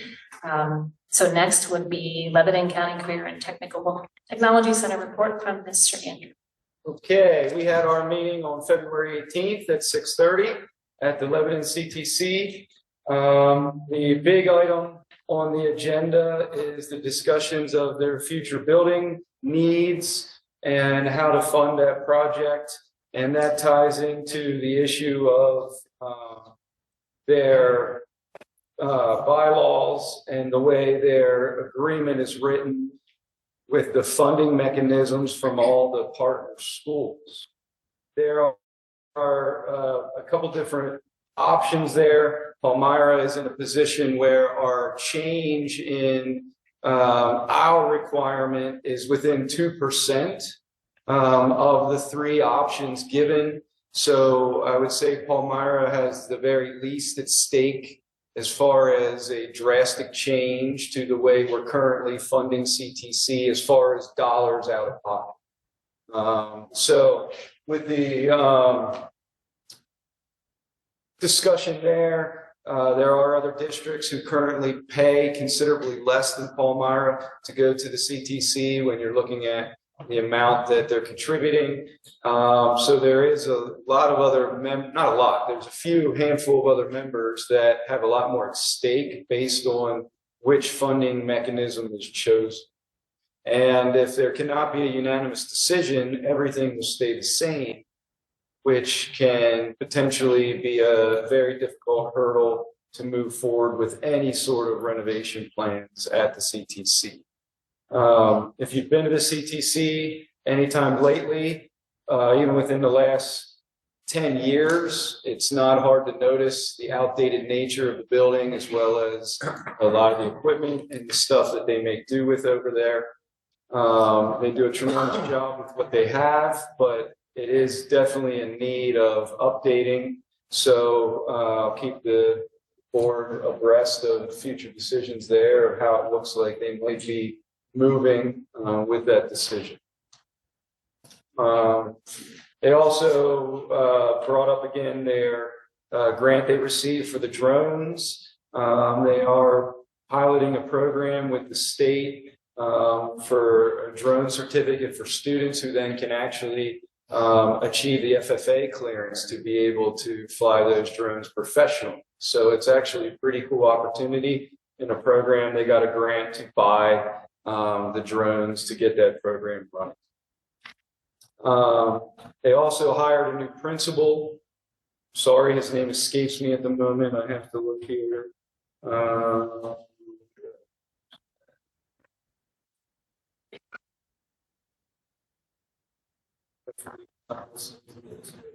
Meet him for about 30 seconds. So Daniel Romberger, I apologize, is the principal at Lebanon County Career and Technology Center now. He was formally approved at the last meeting. So I apologize, Mr. Romberger. That's it. Thank you, Mr. Andrew. Next is Palmyra Parks and Recreation Commission report, Ms. Haldeman. We met Wednesday, February 18th at 6 p.m. In new business, there was the acceptance of letter of resignation from Tina Manugian Fisher as director. Moving forward, the board will determine next steps for director's position. And in the meantime, Cindy and Heidi are able to fill in since they've worked closely with her. And also there was a comprehensive revitalization of KARPC. 4 new committees were formed, a Ridge Road Committee, Staff and Operational Committee, a Community Committee, and a Vision and Benchmark Committee. Our next meeting is going to be Wednesday, March 18th at 6 p.m. at the Borough office. Borough building, sorry. Thank you, Ms. Haldeman. Next is Lancaster Lebanon IU13, and that is me. We last met on February 11th at the Lancaster location. We had an early start to our meeting at 5:45 for the first reading of our 2026-27 general operating budget. We also just approved standard business and special education service contracts. We approved $18,718,564.37 in disbursements. I did note that Palmyra participated in quite a few programs they did last month. That was great to see. I participated in one of them, which was the orientation for new district board members and represented Palmyra. That's always a very well done program. And then just going through the list, Palmyra participated in the Tech Media Integrators Collaborative and a Librarians Collaborative. And in the IU13 Enriched Virtual Forum and the LLBSS, which is the Online School Advisors Collaborative. Also in the STEM Leadership Collaborative meeting. And there were a few other student programs they participated in. So it was great to see that. And then just one last note, the spring student bazaars are coming up for IU13, and those are great opportunities to just kind of see what our students are doing. Our Palmyra students will be attending the March 12th spring bazaar, and that is from 9 a.m. to 1 p.m. It's a Thursday. That's a Thursday morning of our next meeting at the Stone Ridge Retirement Living Community at 440 East Lincoln Avenue, Myerstown. I spent a couple hours at the middle school last week and saw some of the stuff that the kids were making, and really creative, great things. And so it's great time to come out and just help them practice their skills and just see all the exciting things they're doing. So just encourage you to come if you can. And our next meeting will be March 11th in Lancaster. And that concludes my report. Next on the list is the Cougar Foundation report, Mr. Loudermilk. That is me. I apologize. I did not make it due to illness that I didn't let Dr. Kepler know about. Although I didn't see a recap that came through. Did we have a quorum and was there much conducted? The Cougar Foundation did have a quorum. They did approve 2 grants that were before them. They are looking at restructuring their fundraising efforts, doing some studying of what other successful foundations are doing. But for this spring, they're looking to discontinue the family dance, given declining participation and just looking at other fundraising opportunities. Thank you.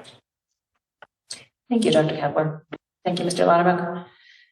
Next, Mr. Guide is the Palmyra Public Library report. We met on Tuesday, February 7th. We met on Tuesday, February 17th. 2 things that we discussed. There seems to be some miscommunication out there. Library membership is free. The only time a library will ever cost you if you lose a book or you bring it in late.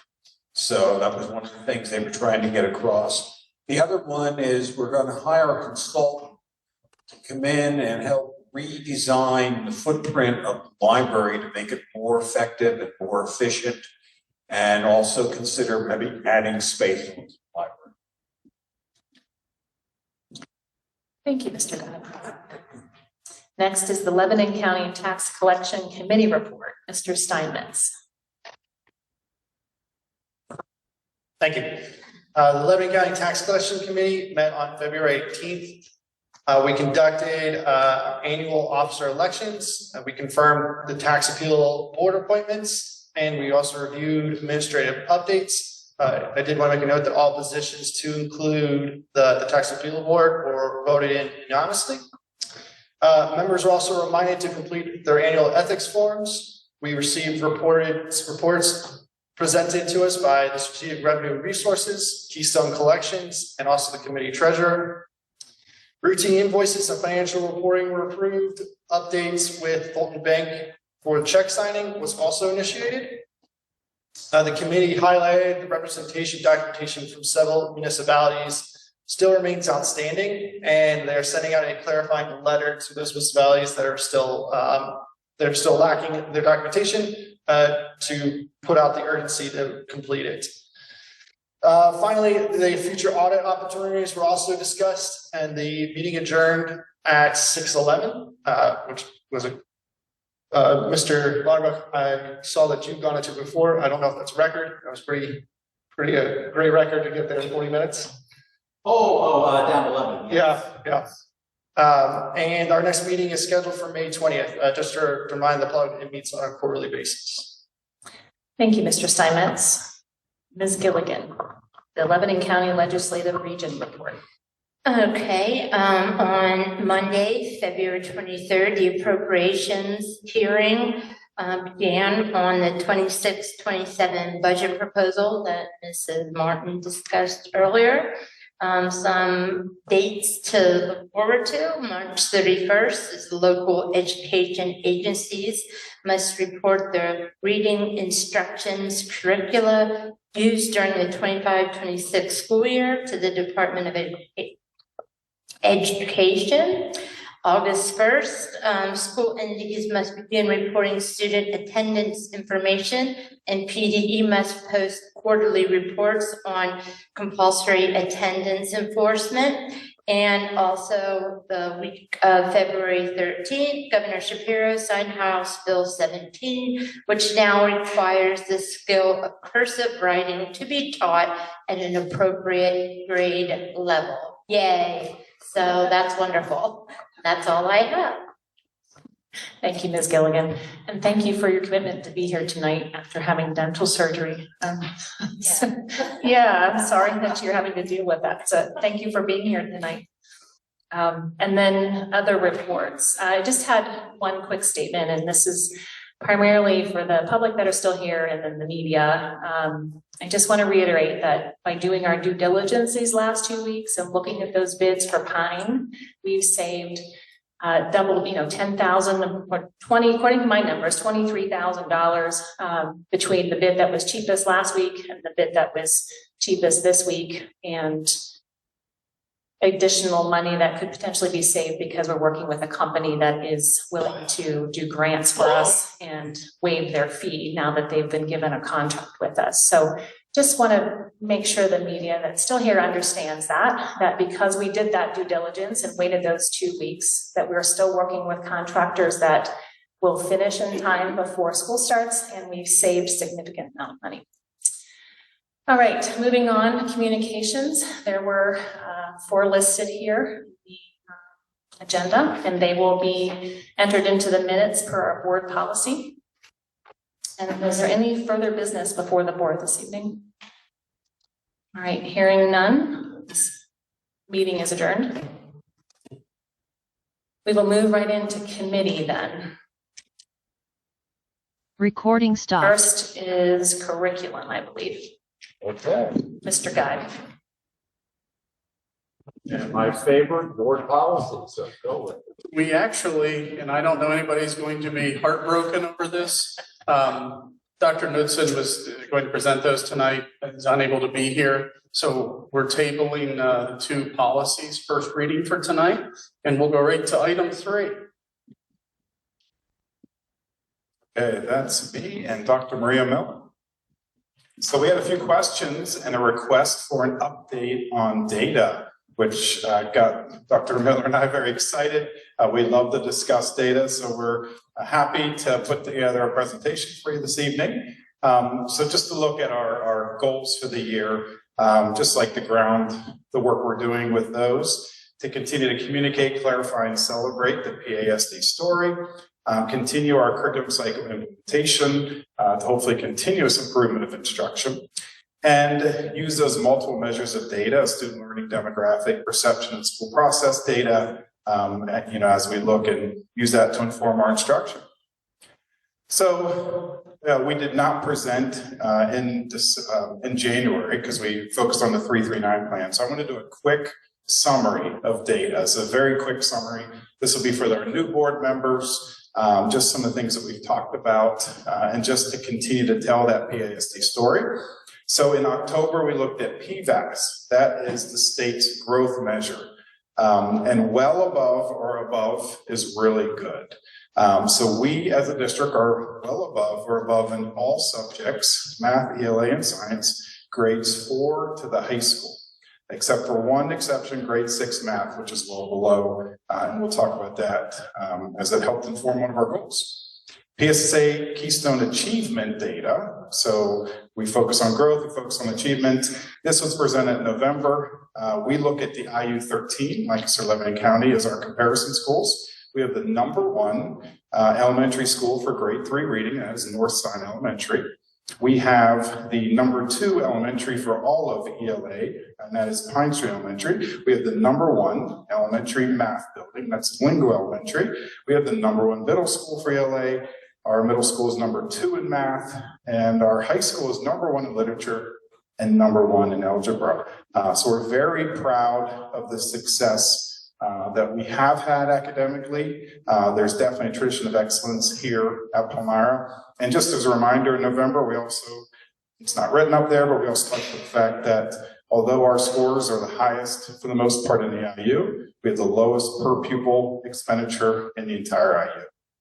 A couple more data points we talked about in December, that building level score. So that's a score the state gives really for evaluation purposes, but it equalizes not just your academic success, but also some other indicators like poverty in a district. So with that, our high school got a score of 92.2. That's the 10th highest score in the state of Pennsylvania out of 577 PA high schools. Our middle school of 85.9 is the highest in the IU, and it's 6.8 points higher than any other school in the IU. So we're very proud of that. And again, our U.S. News and World Report rankings were presented in November, the #1 elementary and middle school in the IU, and the #2 high school. So again, just reviewing to tell that story. We're trying to get the word out. I was at a job fair for Penn State Harrisburg the other day, and I was saying, hey, did you know about Palmyra? And for the most part, most of the students graduating. Just in Penn State Harrisburg did not. So that gave me a chance to start sharing this data with them. And they're like, wow, I had no idea. So please continue to share all the great things that are happening. But we know we have work to do. Despite success, we have a lot of work to do. So these are our goals that we developed based on this data that's available across the state for all. It's all public data. But we're really focusing at elementary level on core reading instruction. That reading instruction all students receive. At the middle school, we're focusing on that math growth that we saw in the one data point, as well as achievement, because our 7th grade overall achievement did drop a little. At the high school, we're focusing on rigorous coursework for all students, which is a little more broad, but it's really helped focus us on a lot of the work we're doing. So what we want to share tonight is to give you some data that you don't see publicly. And Dr. Maria Miller has a lot of meetings with our administrators, with our teachers. This is daily, weekly, monthly, ongoing work. We want to open the door and let you see a lot of the great things that are happening leading to this tradition of excellence. So please. Thank you. Good evening. So Dr. Frank has been able to share a lot of information about our PSAs, our Keystones, Future Ready, those reports, but I'm happy to share with you tonight about what happens day to day and what we're doing to really be proactive with the data that we have around us in our school building. So up here, I'll start with kindergarten. So this graph captures what we do with our kindergarten students to really get a gauge of where they are with their reading skills throughout the year. So I won't go into a lot of detail there, but our teachers are taking data regularly to understand what are those skills, their phonics, and then their phonemic awareness, and where do they need to instruct in order to help and make sure that our students are on target to be working on one of those goals, which is that readiness for reading early on. That helped us with going into our 1st grade. So one of the tools that we have at our disposal is a universal screener. It is our Acadience reading screener, and this helps us gauge how students are progressing in their reading abilities. We give this screener 3 times a year to all of our 1st through 3rd grade students.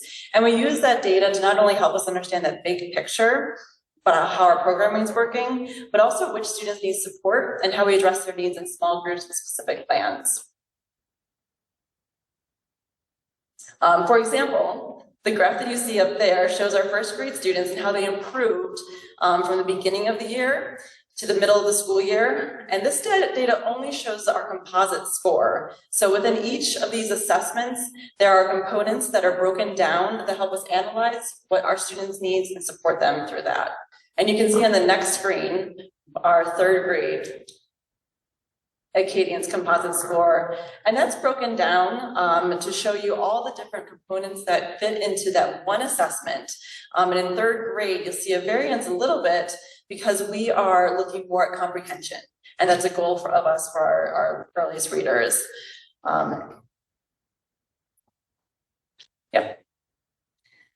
So one thing I wanted to point out to you is how we're doing in each building. So we can make some very big deductions about what's working well, where, and at what grade levels. So this is our middle of the year assessment data, and you can see how there are variances between grade levels, buildings, and in our observations, sometimes even between classrooms across the hall. So that's one of our indicators to say we do need to work towards that tier 1 consistency, and that's what's fueled us in that area. I would like to highlight Forge, since I know Mrs. Bond was here recently to talk about her school and their focuses and what they're working on as a team. And you can see that their 2nd grade score up there is the highest, has the highest percent of students who are at benchmark or above.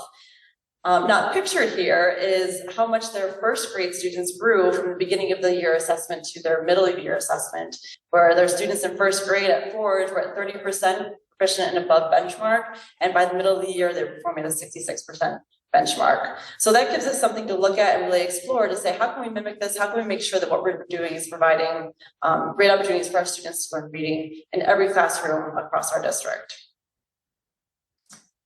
Another dynamic assessment tool that we have at the elementary level is ExactPath. And this is a diagnostic assessment that we use for students in grades 3 through 5 that's given to our students 3 times a school year. So this graph specifically shows where students were, how they performed in reading and math at the beginning of the school year, as well as at the middle of the year. So this tool is dynamic. It diagnoses where they are instructionally in both reading and math, and then it creates specific plans for the students to engage into specific, to help them with specific strengths and even their needs. Teachers also use this tool to push out lessons and skills and so they can practice on what they're currently teaching and helps them reinforce concepts and provide feedback where students are and they're mastering their standards at each grade level. We also use this information in our data meetings to identify students who may need additional support and then provide intervention and resources as indicated. That's kind of a summary for our elementary data and what we have access to, among other things. I wanted to pause right now and see if there's any questions specific to that division that I can address or answer. No real questions, but I just appreciate all of this data that I've never seen before and that it is showing such great gains, and especially you pointing out Forge. I mean, that's really impressive. So great job, Forge. Thank you for highlighting that for us so that we don't miss that, because that's really important. So thank you for, and Dr. Frank, this was kind of a somewhat of a last minute ask to have this on the agenda, because we haven't really talked too much about student outcomes lately. We've been somewhat consumed by other topics. And this is what gets me excited, though, is to see these kind of things. And just thank you very much for your hard work. Sure. So I'll move on to middle school. So we are doing similar practices at the middle school as well. So we have a similar tool to ExactPath, but it's called IXL. And this is where all of our students do complete a diagnostic assessment at the start of the school year, and that pinpoints their levels of instruction in both reading and math. And then those are specifically broken down by standard or category, as you can see on the chart that's projected. So we use that information to make decisions on how we can best adjust our curriculum as a department. And it also serves as a tool for us to identify additional support for any students if that's needed. So this tool is also dynamic, and it provides customized learning experiences for each individual based on their assessment results. There's similar in the next slide of math. And so this was data from the beginning of the year diagnostic for math. And so for us, one of our goals specifically for middle school math is to meet with the department and reflect on the assessment that students have taken that are sitting in their classrooms right now, and then see how we can adjust to meet those needs and help our students grow in mathematics at the middle school. A new tool that we used that the PD, the Pennsylvania Department of Education, pushed out is called Firefly. And this is a benchmark assessment that our middle school took in the beginning of December. And this was helpful for us because as a benchmark assessment, I know this is a lot of different kind of terms, but that's a tool that's used to gauge where students would score at the end of the year expectation of that standard. So this graph shows us that in the beginning of December, our students didn't know everything that they needed to know at the end of the school year. So that's a very appropriate graph that we see up there. However, what it does also show, which is not pictured, is what they would be projected to score on a state assessment if they continued on the exact coursework that they're progressing through. And so that was something that was really helpful for us to go through as departments to say, are our assessments still similar, measuring what we need to measure so we can make adjustments to our curriculum as needed.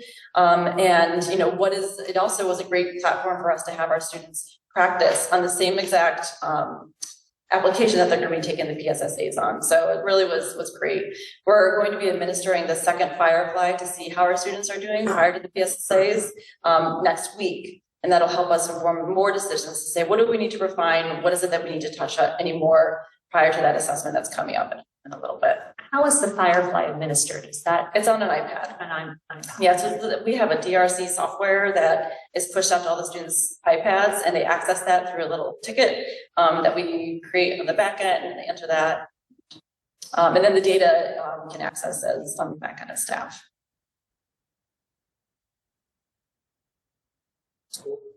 Questions about middle school at all? Great, we'll move to high school. So at the high school, we are working to promote that data culture. So our departments have access to the Keystone data that's broken down by a component, as you can see on the graph. And that really helps us to make big decisions regarding curriculum for both literature and also in the next graph for algebra. For example, our math department was looking at this data and decided that their constructive response might need a little bit of attention. So one of the goals that they have is to provide more opportunities for students to practice those kinds of responses. And they're working on updating their assessments to demonstrate that. We also at the high school have IXL that is just like it is at the middle school, where our students who are enrolled in those courses in which they're going to be assessed and the keystones have an opportunity to work on any skill deficits they have and bridge those, but also teachers are able to push out specific skills related to the content and what they'll be assessed on in both grade 10 ELA and also in algebra. So that's a great tool, a dynamic tool that we have at the high school to really differentiate our instruction and meet kids where they are. All right, before we leave the high school, I just want to point out, I had mentioned, and we talked about this earlier in the year, PVAS is really that growth measure. How are your kids growing? But in addition, PVAS also provides something called projections. So I want to call out Dr. Richardson and the high school team. They've really embraced these PVAS projections for that goal of offering all students the most rigorous coursework possible. This is one of the dozens and dozens of projections available. The state will give you projections on all the keystones, AP tests, and a variety of things. I just pulled one. This is our current 9th grade class, and their projection to score 3 or higher on the AP Calculus exam. AP Calculus is one of the most difficult subjects that you can take in high school. We do offer AP Calculus AB. We also offer AP Calculus BC. But as difficult as it is, 84 of our freshmen are projected to get 3 or higher on a test. So once again, speaks to the quality of our students and our educational program. But really what Dr. Richardson and his team are using this for, they're making sure all 84 of those kids take that course. Because right now they are not. We do not have 84 students in a class taking the course. Maybe even some of those 57 with that percentage between 40 and 70%. These are projections to see the percentage of the chance to score there. So they're using this for scheduling, and they're not using it to discourage kids from taking these rigorous courses. They're using it to encourage kids to take the most rigorous courses possible. Recently they held a parent night to review, a lot of the offerings. So this PVAS projection data has been very helpful. And that's it. We want to be brief, but we also wanted to give you an opportunity to ask any questions that you may have, or even ask for anything you'd like to see us share with you in the future. Is there any high school biology data? I noticed that was missing. So we do, yes, and that was something that we did share, but because of the transition to the STEEL standards, it's not as necessarily relevant for our staff. And one thing we did do with our honors biology this year is do the Firefly, just as see if it's something that's helpful. And so that, we do have it. I didn't share it here though. It's just like we do have math data as well in elementary, and I didn't go into details with that either. Maybe the next presentation. Sure. Okay. Yeah. Does anybody else have any questions? Could you explain what the students without a projection means with the PVAS? Yeah, some of those are kids that have moved into our district later. When you go through them, a lot of it are kids that, because this looks at the entire test history of a child. It'll actually go back to the 3rd grade test, 4th grade, 5th grade. So it takes every single test they take, uses some type of formula that you would probably understand a lot better than I would, to make these projections. But the students without a projection are lacking state data. So there could be a move in from another state or some other factor that kept them from having it. But that actually represents the 283 kids in our freshman class that are on that graphic. So they account for all the kids. Some of them we might be like, okay, they don't have a projection, and we can look up their register to see why. And how already available is these graphs? Is this something that you put together yourself, or did you pull it down? So what I had to do is go into all the different programs that we use and then put it into a Google spreadsheet and create graphs that way. So, because it's hard, if you don't have access to all, like, the exact Excel, our data warehouse management system, which isn't as robust as, some other ones are in other places. So I had to just pull that out and then make it a little bit more digestible for you. Thank you. To answer your question, it's very time consuming for not just Dr. Miller, but all the coaches and interventionists. So we've been spending really this entire year evaluating data warehouses, and we found an excellent product that we are able to work into the curriculum budget that we'll present to you whenever we share that. So we're actually very excited about it. So thank you for asking that question, because that product is going to make it a lot easier for not just Dr. Miller, but for all the teachers to get to the data. And administration too. Yeah, it's very easy to do. And that's great, because what I was trying to imply, or at least maybe a talking point for the future, is how much of this can we move over to some sort of dashboard onto the website. So it's readily available for the rest of the community, for the parents. I mean, this is great work, and I think this is something that we should champion and be able to explain more and highlight. And if it's available, especially looking at the data lakes or data center, we can use that onto the website. I think that's something that we should look into. Yeah, it fits the goal to keep telling our story. There's awesome things happening here. However we can do that, we are interested. So yeah, I like that. Thank you. Thank you. Thank you. Yes, we're ready for public comment.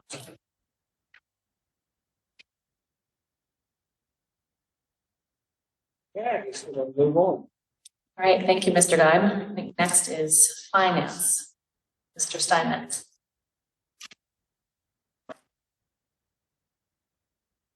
Thank you. First on the agenda is the personnel budget update. Mr. Friends. Thank you, Mr. Simons. As part of our ongoing budget calendar for 26-27, have for you this evening update on the personnel budget. In past meetings, by the beginning of January, shared projections on different budget items, and those numbers were based just on trends, not necessarily exact individuals, retirements, those types of things. So this budget now does include looking more in depth of what we're looking at for our budget for salaries and benefits for 26-27. So the information here this evening, and go through the PowerPoint presentation and then pull up the numbers after that to go back through, so we're not toggling back and forth. But the information and the numbers we're showing here tonight include all current positions with contractual increases, as well as estimates for overtime. That's mostly for our maintenance and custodial staff.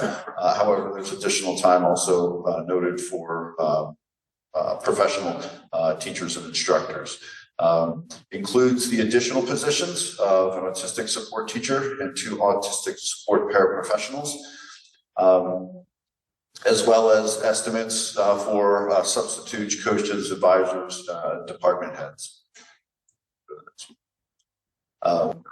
Projected salaries are 4% higher for 26-27 than the current budget year. This does include additional positions. I should also note that there are some savings that are calculated into those numbers. We had some retirements noted this evening, Mrs. Hoover, Mrs. Sully.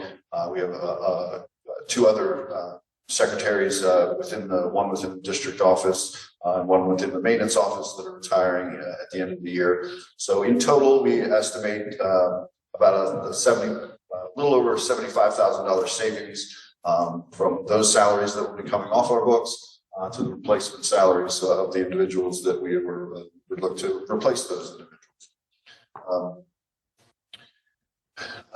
We'll also talk about later that does have a corresponding increase sometimes in the medical benefits, in that normally individuals towards the end of their careers are not supporting child dependence, but new individuals that we bring in more than likely will seek family coverage.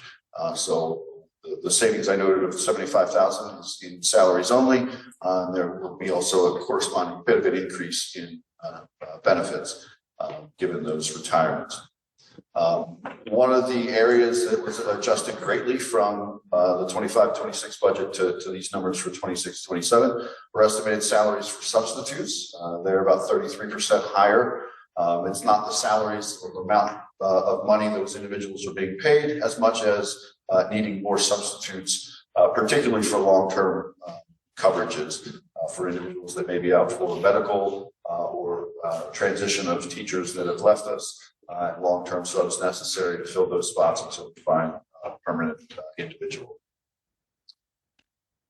So moving on to benefits, with the exception of our medical insurance, most of our benefits are projected to remain fairly stable from year to year from a budget projection for 25-26, 26-27. Medical insurance cost as examined from July of 2025 through January of 26 are about 13% higher than budgeted.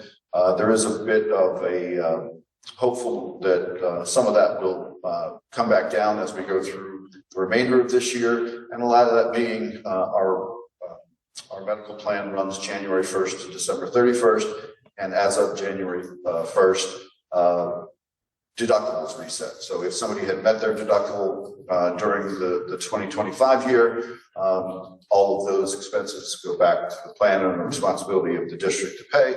Once January hits, those all reset to zero. And so hopefully the medical claims coming back through the district will be a little bit lower, people meeting those deductibles through the first couple of months of 2026.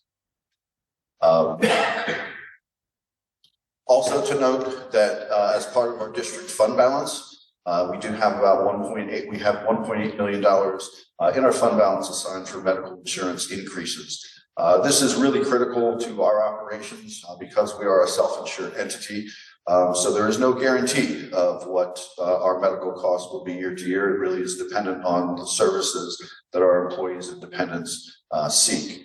We do have stop loss insurance. So district is responsible for the first $150,000 of claims.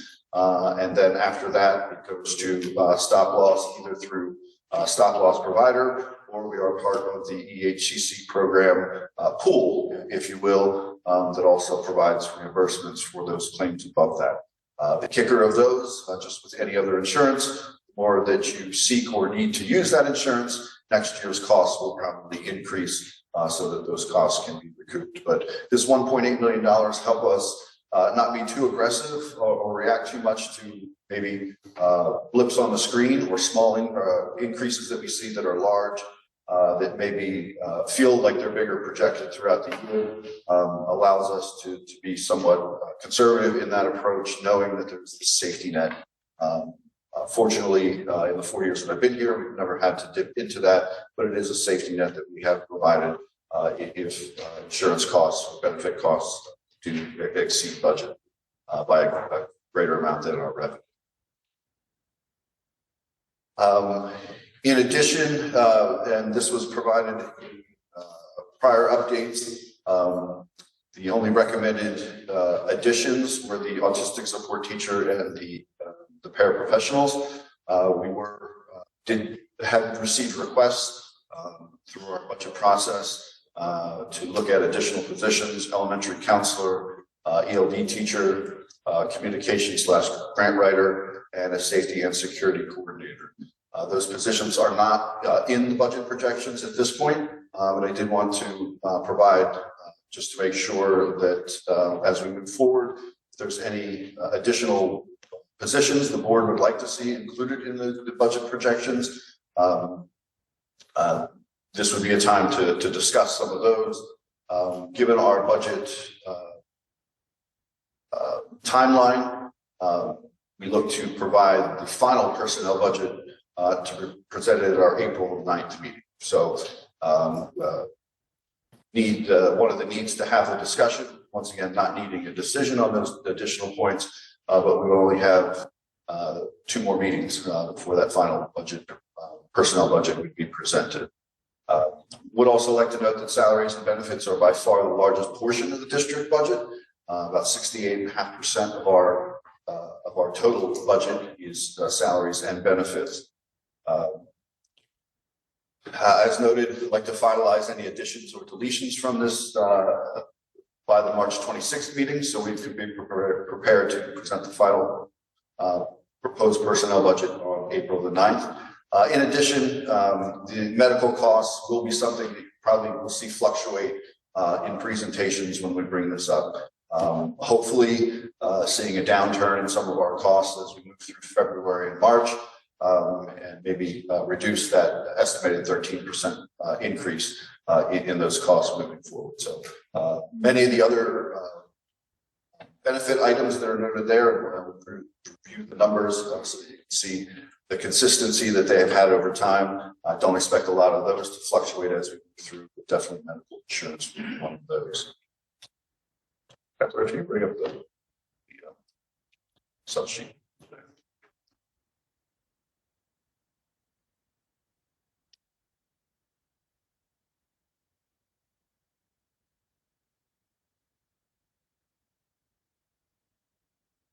So just reviewing figures, as noted, about 28.8 million is for all existing staff with increases.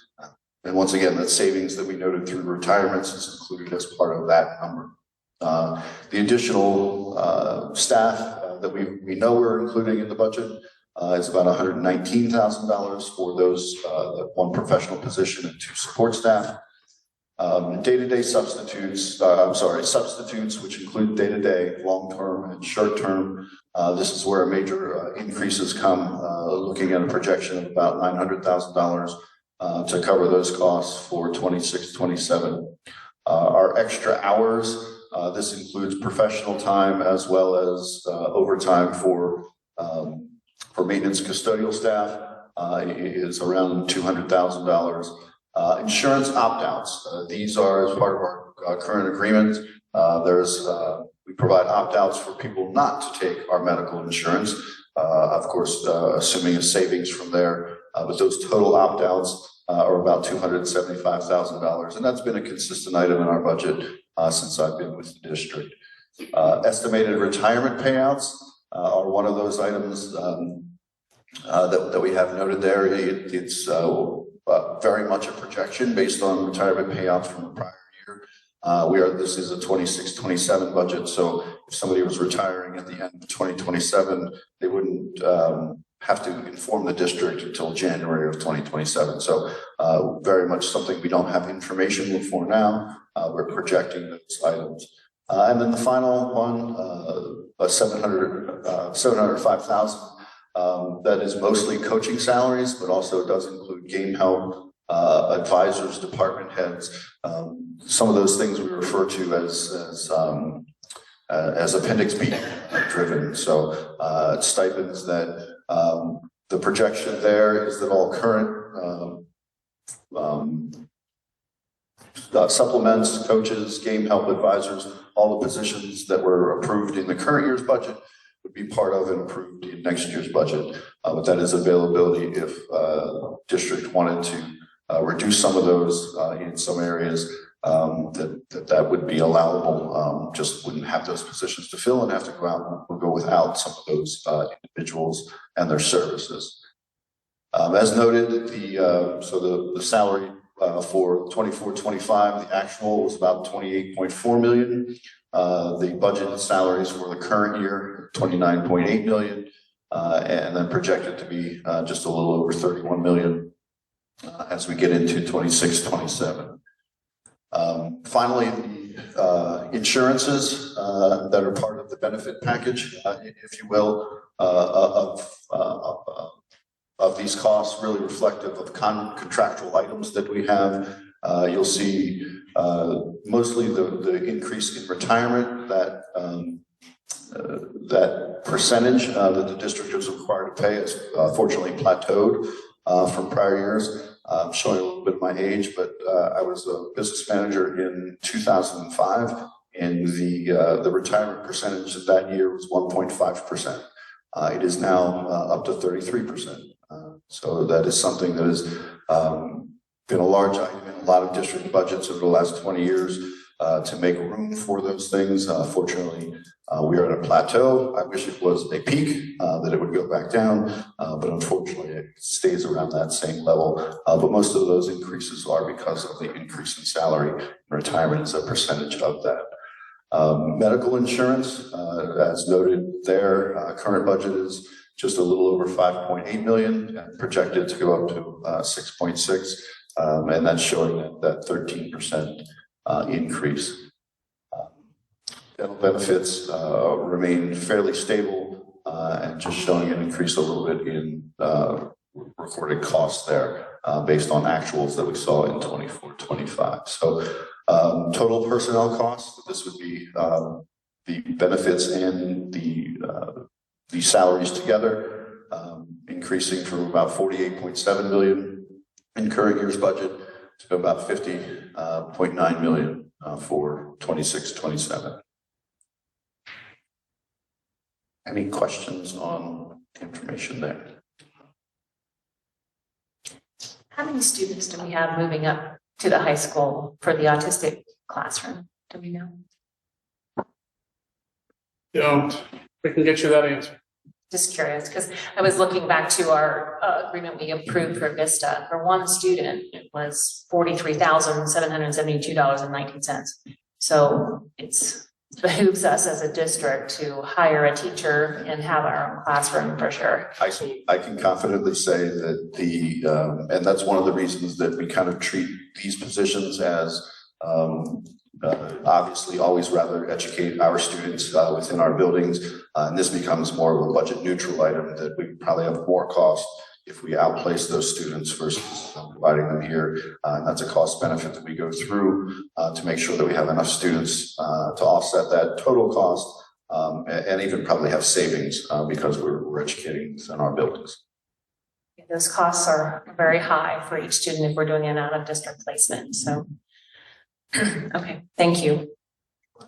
And just a reminder, as part of our budget calendar, our next meeting, March the 12th, we will have more detailed presentations from departments, being curriculum, technology, buildings and grounds, and then two budgets that I'll present, one being transportation, and the other is kind of a catch-all that we call support services. So it kind of takes into account board, superintendent costs, as well as our cyber school costs are all part of those budgets. So we'll be able to provide more detail, also help to provide a better update of revenue projections at that March 12th meeting as well. As you noted, the governor's budget was presented, went through our professional organization, PASBO, does a great job of pulling some of that information apart and helping us understand some of the political aspects of what's going on and what's realistic and what's not realistic. So I was very encouraged seeing the increase in the adequacy funding that is there. We are not budgeting by any means getting all of that money, but PASBO did recommend that they would, you should feel comfortable budgeting 80 to 85% of what was in the governor's budget for those districts like ourselves that will still receive adequacy funding. Unfortunately, that money is not spread throughout all districts in the Commonwealth, but fortunately we are winners or recipients of those dollars. So hopefully that those revenue projections that we've shared once again back in January are looking a bit better as we look to 26-27.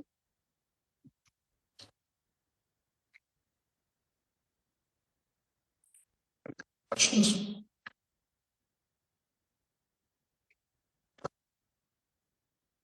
All right, moving on. Review of the 25-26 IDEA agreements with Lancaster, Lebanon, IU 13. And this is a normal process we go through on a yearly basis.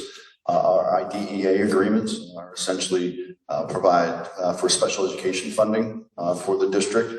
There are two agreements here. One is our major IDEA funding that provides not only direct revenue to us, but also pass-through dollars.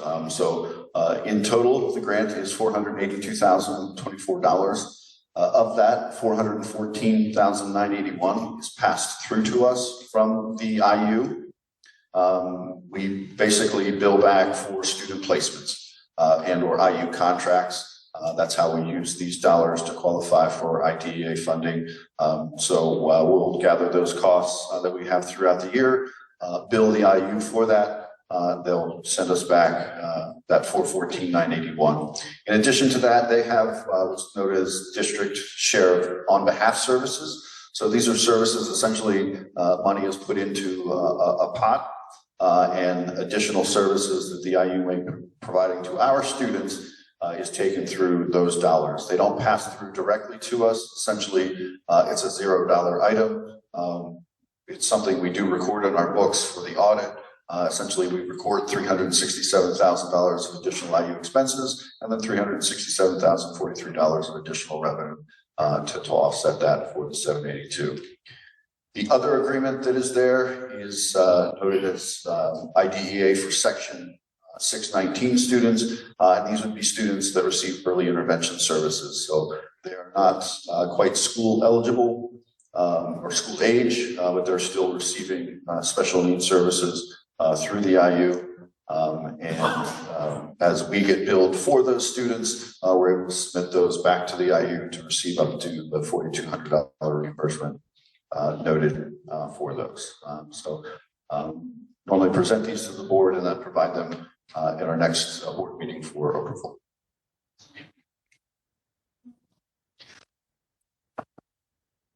Thank you. Next item is the Pine Street Elementary School, Palmyra Area High School, District Office, scope of work and timeline. Big title. Thank you, Mr. Steinmetz. So tonight, there's many attachments there.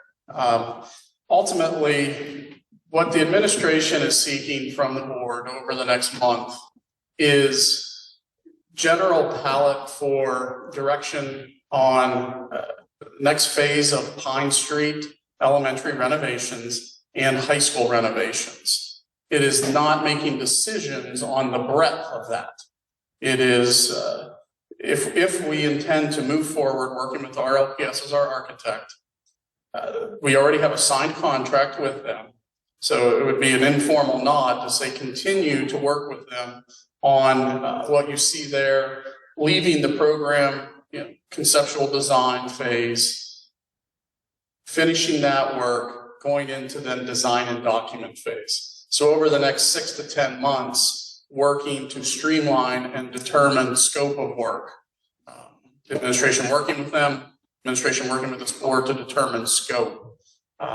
As you can see, ultimately, because the bulk of this project would be high school related, and we looked over that list of items last meeting, you're looking at a multi-year project, construction lasting more than a 12 calendar month time period, given renovations. So that gives you a rough map or timeline that is no longer specific. This is documents that have been looked at as they've worked through this process. We've held off on moving forward with some of this while we transitioned at the board level. So that gives you a perspective of a timeline. The things that I would want to, I guess, ultimately bring you your attention to, have their contract there as just to put it at your fingertips and make it accessible for you. But ultimately, when you look at the document from last meeting, where we started and had our friends from PFM in presenting potential bond issuance. If you went through, and I worked, Mr. Steinmetz, with your document here, I did not know about your table. I did my own and actually came out with the same numbers. So what the administration has done, Heath, Mike, and I went through. What we've provided for you tonight is, and we could add HVAC Pine to now the approved list there in row 9. We have gone through and what we think are high priority items, moderate items, and low priority items. Tonight's not the night to pinpoint and detail all that. That would be through design work should this board give us the direction to work with our architects. But what we saw from PFM that ended our night, late in the night the last time we were together, was at a $53 million bond issuance. We would be able to take care of the rest of Pine, address the high school renovations that you see here. Nothing new to the footprint of the high school. Renovations, that $53 million is a rough estimate, and we could accomplish that with, in totality, a 1.12% tax increase to phase in for that debt service. That was over a 4-year period, or 0.28% tax increase each year for 4 years. So that's context. That's not the decision tonight. And there is no decision tonight. This is our saying, here's keeping this in front of us. We know we have needs at the high school. And our recommendation is that in March, that we continue to work through this over the 2 March meetings and ultimately need direction if we're going to continue, that we need to be working with RLPS beginning in April on scope of work for those renovations.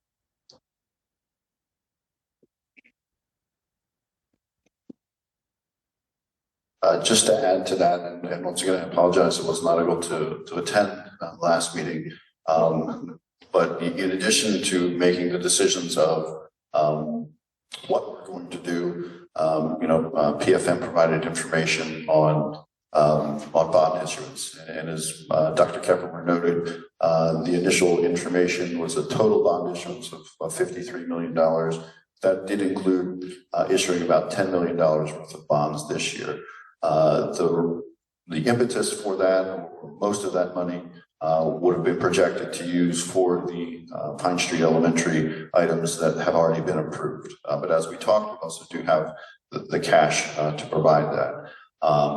As part of that projection, the $10 million bond issuance for us to accomplish that in May of 2026, we would have to get some direction from the board if that is something we want to move forward with, or if we are going to use funds that we currently have to do that.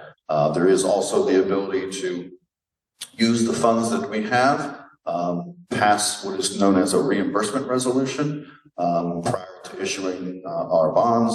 That resolution would allow the district to pay ourselves back through bond issuance that would be done at a later time if it was wanting to do so. So just wanted to make sure that if we were to stay on projection to have bonds issued in May, that is something we would have to have a decision on, once again, not this evening, but much sooner rather than later, to make sure we had enough time to prepare all the necessary documents, all the reporting, and as well as our credit rating to have that occur, which is all needed prior to the issuance.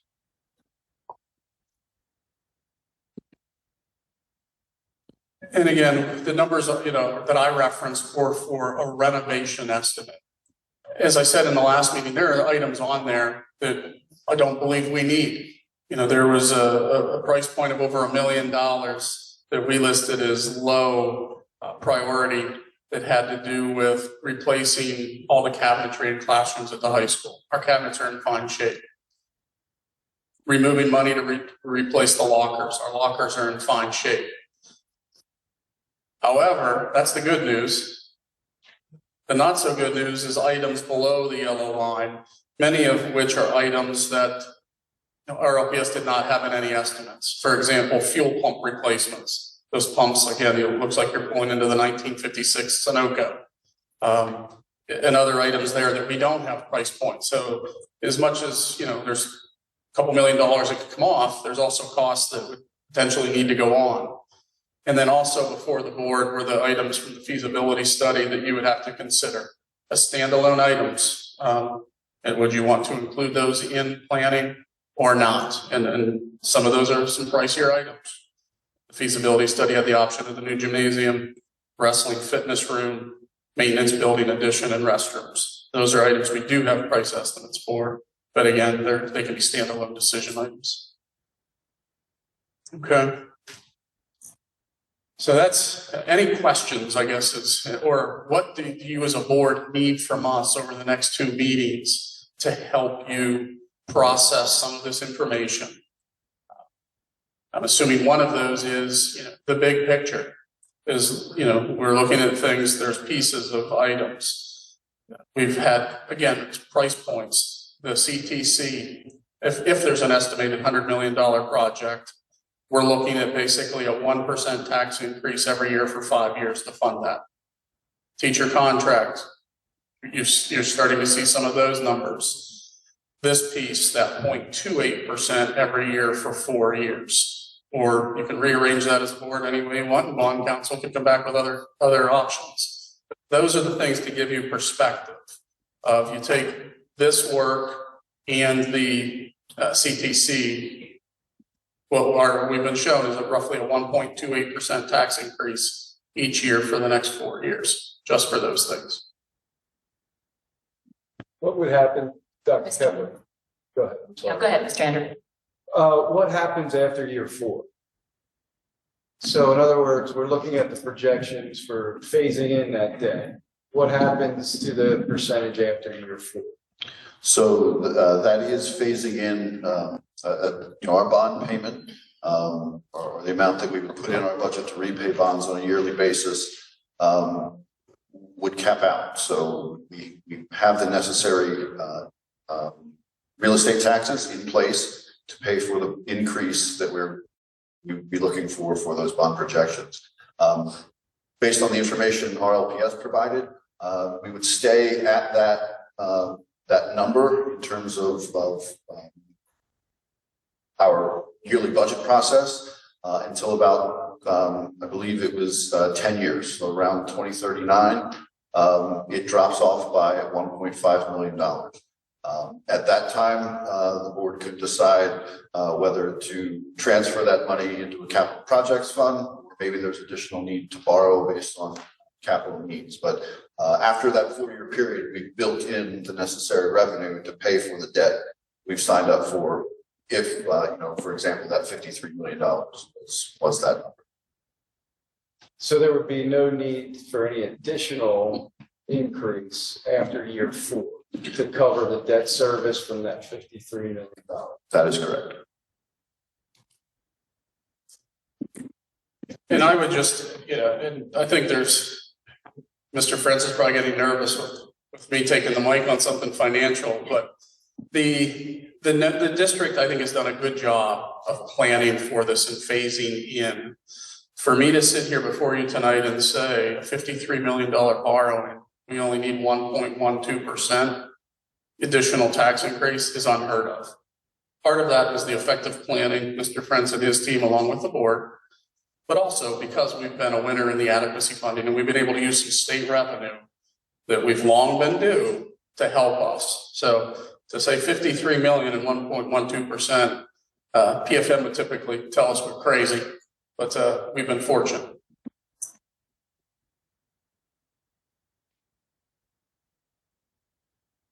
Mr. Fred? Wow. Oh, I'm sorry. All right, I gave you a chance. Mr. Fred, so when PFM spoke with the bonding, for the bond, we have 3 years to actually use it. Is that correct? Is that what? Yeah, once the money is borrowed, we have 3 years we have to expend that money within 3 years. And what happens if we don't? It essentially it is penalized. Any interest that we would earn on that has to be essentially paid back. We don't get to keep it. So we don't necessarily lose the funds, but it hampers future issuances as well. If a rating agency would frown upon kind of borrowing that money if it wasn't needed. But that is one of the reasons that they had proposed 3 separate issuances to get to that $53 million to make sure that we were taking steps through the process, knowing the money that we would need to expend to that. And ultimately, the goal would be hopefully the prices come in lower than RLPS has projected. Unfortunately, in my experience, that's not usually the case, but we could hope from that time period.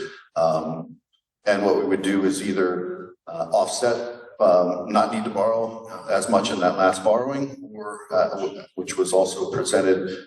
We've been building up a capital reserve fund that that money would be recommended to be used at that last borrowing to offset anything there, to make that as small as possible. And then in terms of, this shows just Pine and the high school. And I appreciate that this was what came out of buildings and grounds. That's what we were talking about, these two. Did we do an analysis of the rest of the buildings? Meaning the middle school or the other elementary schools, to determine their priority for their mechanical items? I mean, that was part of the initial study done by RLPS, looking at all district buildings and the initial needs. We do know, probably Lingle Elementary would be the next building that would have some mechanical needs or issues, and that information has not been totally flushed out. Part of that is just making sure that we can make decisions on the most needed items. But of course, as we continue to work through that long-range plan, I believe, Pine Street Elementary, Lingle Elementary will become our next oldest building. It will be, I believe, 25 years old in 2036. And as Dr. Kepler noted, the high school project is going to be a multi-year project. So if we even get that started in 2027, it's probably going to extend through 2030 till that is finished. We know we have issues and needs at Northside Elementary for the roofs. Those numbers are not part of this, that 53 million at this point. Hopefully by the time those needs come up, as we talked about before, though, we do have a drop off after 9 years in the projections that they provided.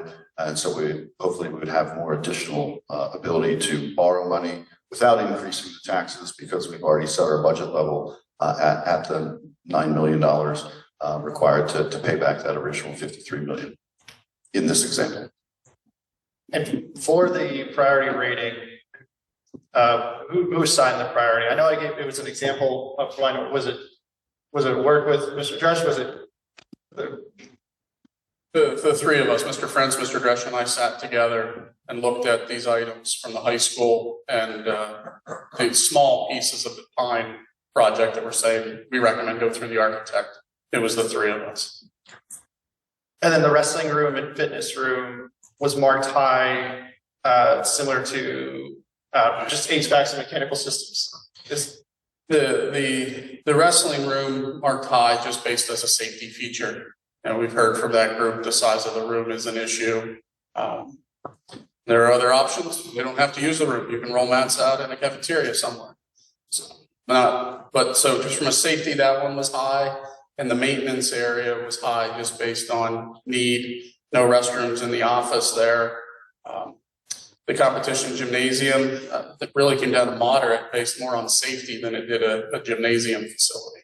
Okay, so then the wrestling room is rated high, and the fitness room would have been moderate, low, or because they're added on the same lot, line 78. It's the same room. What they're proposing is they would be used all day long, not just for wrestling. At the end of it, there would be square footage to have some stationary bikes, things of that nature, is what was shown in that feasibility study. Okay. Yes. So one facility. And again, those numbers are not part of the 53 million estimate. Right. Thank you. Dave Long here. So asking what you need tonight, I'd like to see, right, there's a lot of high items with no price tag listed on them. I think that would be something to review. You can bring up the fuel pump and it sounds hilarious, but right, I think that's a good point. Like, I want to know what that costs. And then maybe some of these that would be moderate high. As you look at them, they'd be more important moderates. The lows probably, right, that could be handled through maybe just more budgeting as we work through some of this. But that is, I think, something I would want to see. And I'd also want to know if we can get a cost on the at the high school, replace the school flagpole with a lighted pole. Just FYI, maybe Sue and I can work on that with the Legions and the VFWs too. Get that covered. It seems like a small ask. Mr. Long, one of the things I would suggest is we can go back and try to get estimates on these things. what I would just caution us is a concern of going to vendors and saying, give us a price, and it's really without intent of them doing the work specifically. All the other price points came through a process of our architect. And that's where I would recommend that if the board gives us direction, as we start down the design road, they'll be able to give us some of these items so that they're giving us a true estimate of what they're thinking. And then we bring these all back, because that's going to be a 6-9 month process that the board would then be weighing in on that scope and making decisions on include, don't include, getting in, giving direction to the administration on the nitty gritty of what to include in a project and what not to. I'm with you on that. But when I see the security surveillance camera systems in there, like I feel that's something we could address sooner rather. But we do have some estimates on that, and it's a couple $100,000 for the high school. And yeah, so, no doubt. I know we've had some issues with our, and not to get too much into this. Sure. Had some issues with our current technology. Right, it ages out, it's not as good. And, correct. And new models, just as an aside, new models are all based on annual licensing that you don't currently have. Right now, you buy an NRV recording device, and these cameras record to your device. You purchased it once, it's yours. Those models don't exist anymore.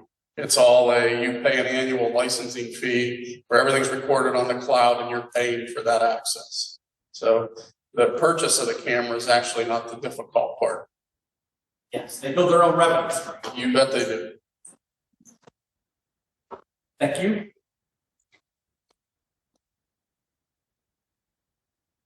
So ultimately, our recommendation as an administration is that we move forward in working with our architects in the scope of work and then eventually into the design phase.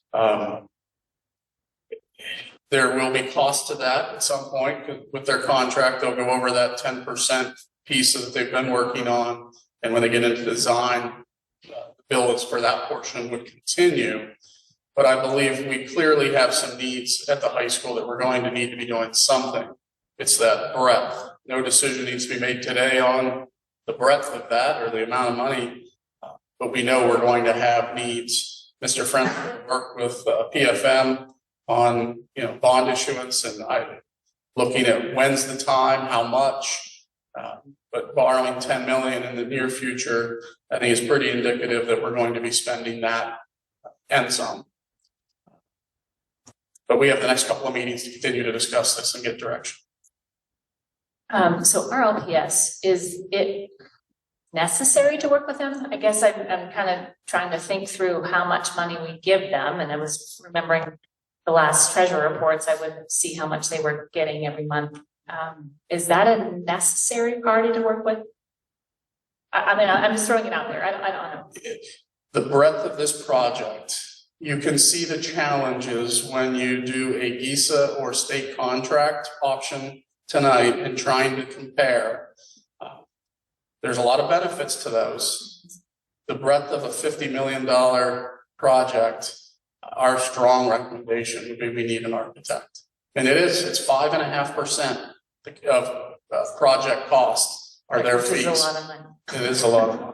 So just trying to think that through, and talk that through, because this isn't really my wheelhouse, but I see so much money going out to them. And I think, is this, I know this has been done this way for decades, especially when PlanCon was around and you just knew every 20 years or whatever you were going to be replacing things. So without that, with the moratorium on that, the last 10 years, not getting that kind of funding and not having that cycle, is this really the best way moving forward? I just wanted to have that, discussion. And I don't know if anybody else has thoughts about that or knows more about that than I do, but I just want to make sure we're, being good stewards, and that's a lot of money.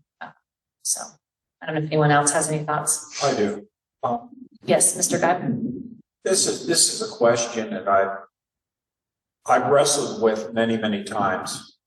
All the organizations and all the programs I've been involved with, and people say, is it really worth to have the professionals there? And I think experience says yes, because you spin your wheels, make a lot of mistakes. In a project like this is so monumental. You want to make sure that, in fact, it's going to get done right. So I would caution to keep the professionals there, because I think in the long run, that's going to save us money. All I can do is speak for 50 years being in organizations and seeing people try to go out on their own and spinning their wheels and not accomplishing anything or taking forever to make a decision. Thank you.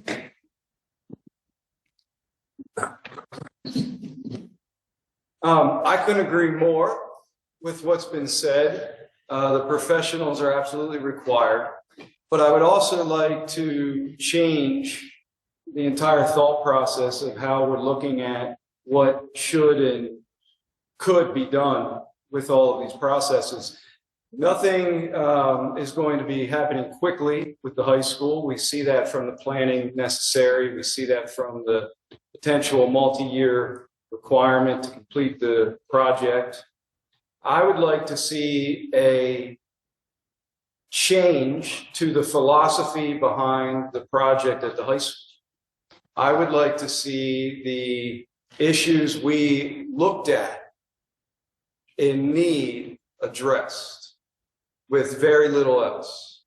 So for instance, the HVAC system in the entire high school, the electrical systems that we were looking at and needing addressed, as well as the roof. I think the idea of considering bonding anything at this moment is concerning for the fact that everything we've been hearing for the last couple of weeks, it's just this amount of a tax raise, it's just this amount of a tax raise. I can't tell you how many times I've heard that phrase over the last month, and it's starting to add up. So I am concerned about raising taxes. I do not believe that it's a beneficial process to operate on a 20-year debt cycle, that as soon as we start actually making gains on our debt, we just pile it back on.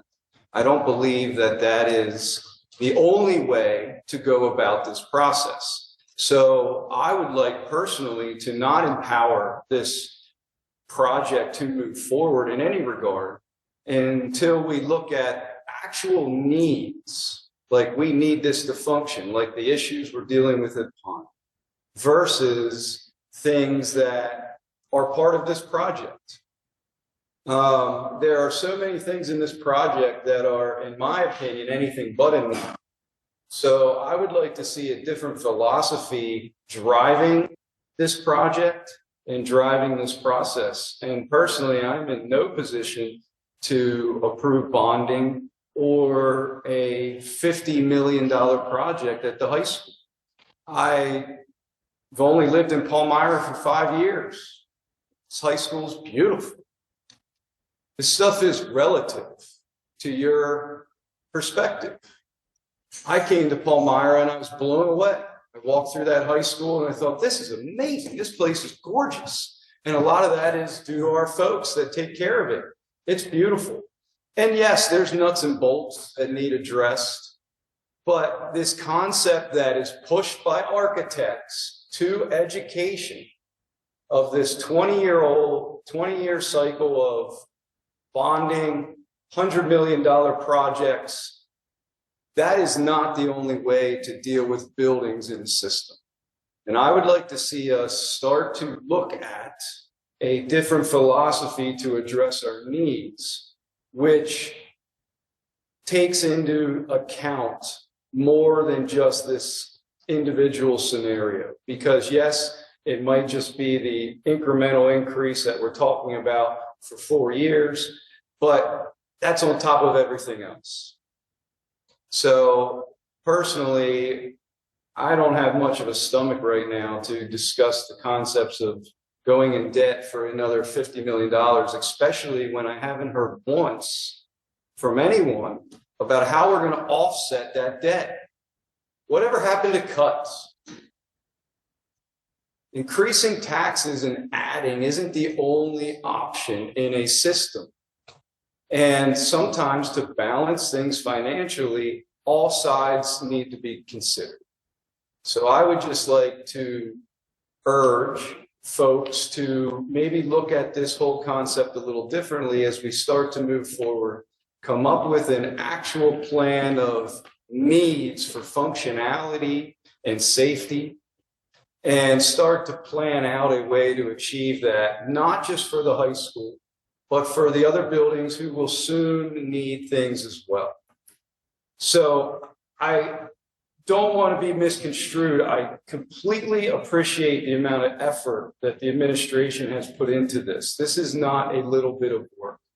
And I completely understand that, and I don't want to be callous to the amount of time and energy that people have put into what they're bringing forward. But I think we need a different understanding of the finances of this community and where that can go moving forward as far as debt, raising taxes versus what we can pay for. So personally, I think we have a considerable amount of money to take care of Pine, which still leaves us with a fund for emergencies, sinkholes, other things that might pop up, right? So I would ask for folks to look at and consider a different mindset moving forward with additional renovation work that needs done to the district. Almost feel like I'm having a debate here. We're dealing with 5 years of being in the district versus a lifetime being in the district. What you just said is what I've heard all my life. All my life. That's in the policy, and you see where we are now. We spent the last 5 years identifying our needs and coming up with the solutions to do that. What you're suggesting is going back to stage one, starting all over again. Nothing gets done. That high school, I spent 40 plus years teaching in that high school. I know the positives and I know the negatives. Walking through it, I can see where you'd be blown away. But when you're actually trying to accomplish things in there, maintain your programs, creating new programs, it is very inadequate. We've gone through this. We've seen the square footage per student that has been suggested, and then we've seen the square footage that we have. I mean, the question that came up last week or last time, you know, people are upset that we're building a district office. It's the most feasible thing to do.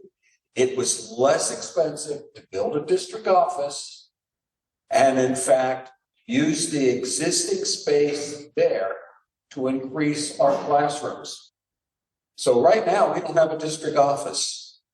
Right now, we have 2 classes. You can imagine a whole district office and everything that's being and has to be done there being handled in 2 classrooms that are being taken away and not given to students for their needs. It's just an impossible situation.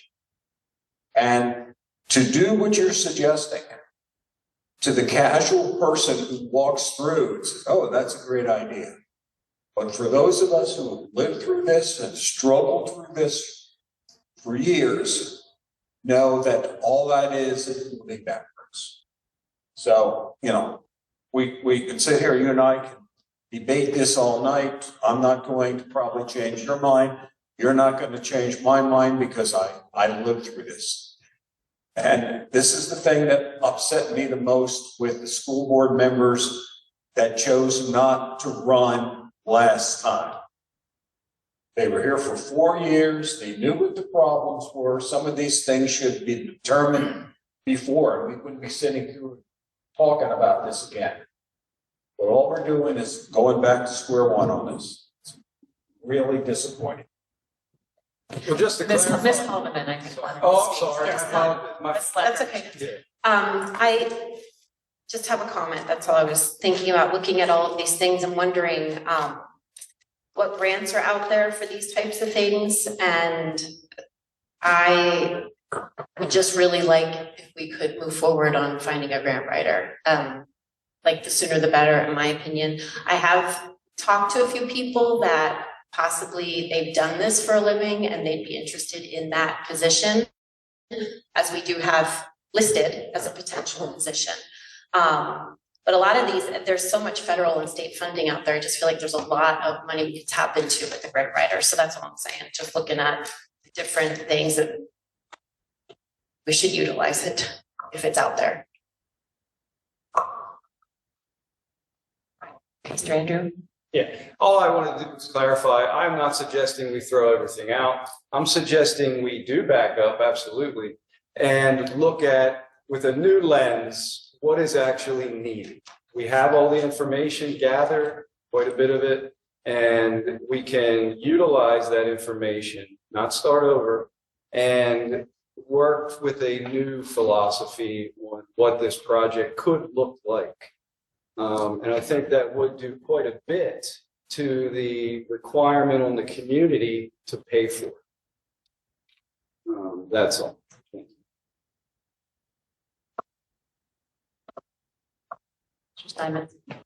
Dr. Scott, how many students right now are displaced in the high school? Because we have 2 classrooms being used. They're not, the students probably don't realize the impact our teachers do. But are there any students that are in the hallway or No. in the classroom? No. Okay. So I was in the audience when we went with the administrative building with those decisions, and one of the items that was brought up is there were locations, and those locations were so that there's no room to build anywhere else within the district. And that's why we had to look elsewhere to expand our footprint to make new classrooms interiorly. And then the following meeting, we see presented to the board, which I tried going through and looking into those PowerPoints and presentations to show. We found room at the high school to now renovate and to extend different portions of the high school. Because now we found that we could build up, we could build out after we've approved the administrative building. So I agree with Dr. Guy. I just promoted you. I agree with Mr. Guy. 63 credits. Just got an honorary doctorate. I agree with Mr. Guy, and also Mr. Andrews, and the majority of the board that there are some clear things that have to be done, and real issues within our district to be fixed. Just looking at the table, electrical, mechanical, plumbing alone, just between Pine and the high school, that was rated high by this team, is 40 items totaling $18 million. So there are things that we need to fix. Do we need, to Mr. Andrews' point, fix it all? And to his additional point, redesign. Obviously, we shouldn't reinvent the wheel, but if we have the opportunity now to look at a redesign, that we have the space to build back at the high school for administrative rooms, because I know yourself said that your team is I think your words that you used last meeting were disgruntled is not the word I'm going to use, but you said there's frustrations because they feel cramped, and I appreciate that. And I think that you do deserve to have the opportunity to expand and have a space for the administrative building or administrative employees. But I don't think that actually requires us to look at another building when we can keep it in-house, save money, and have the opportunity to fix other things within the district.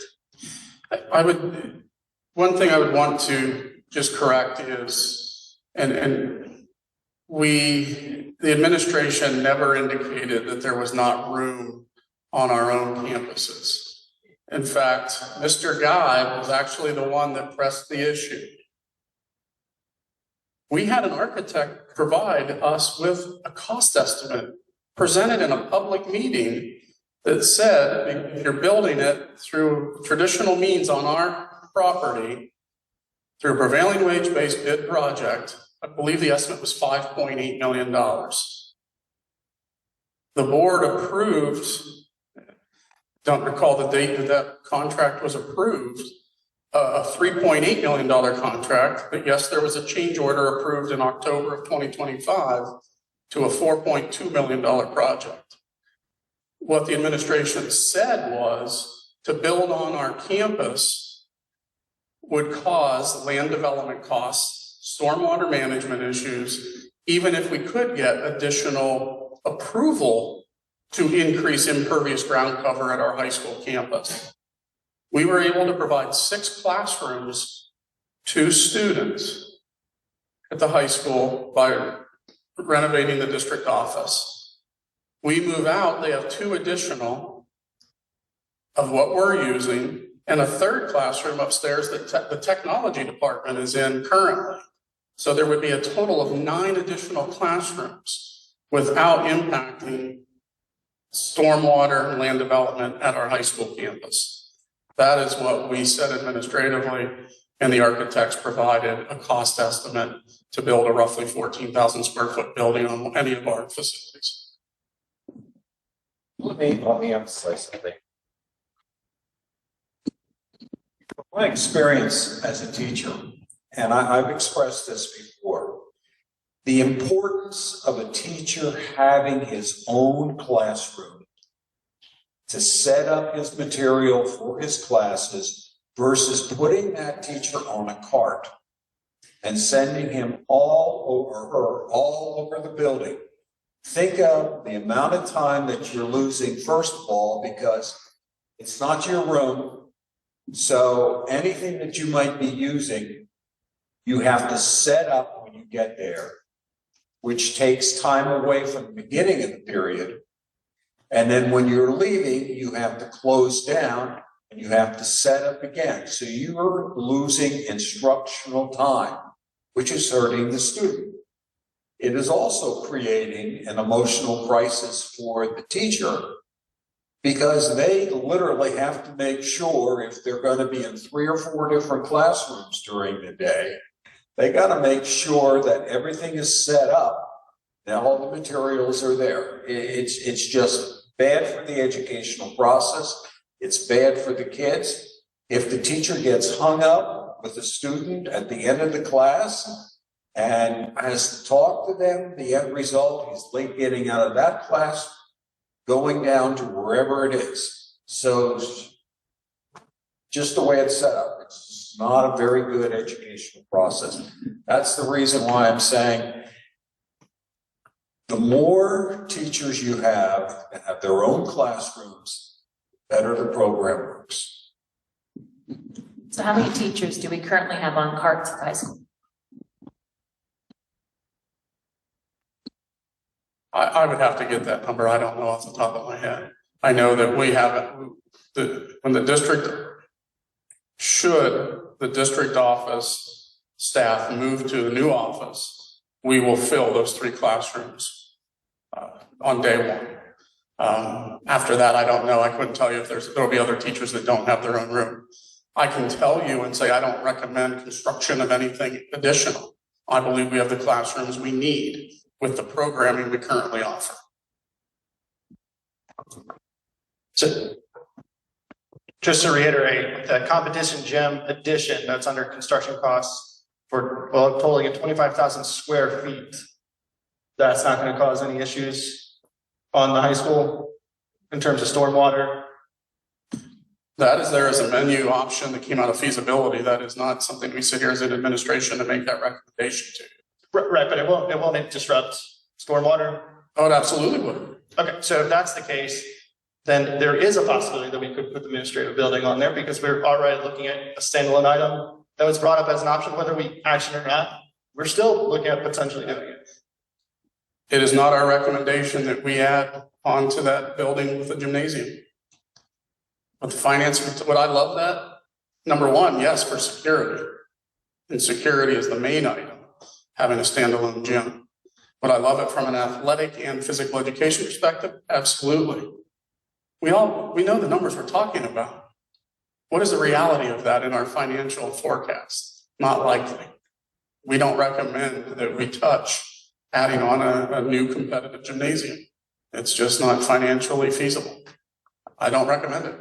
Yeah, and I would agree that we shouldn't either, but the real possibility of putting the administrative building or administrative wing onto already our facilities is a real possibility because it was found.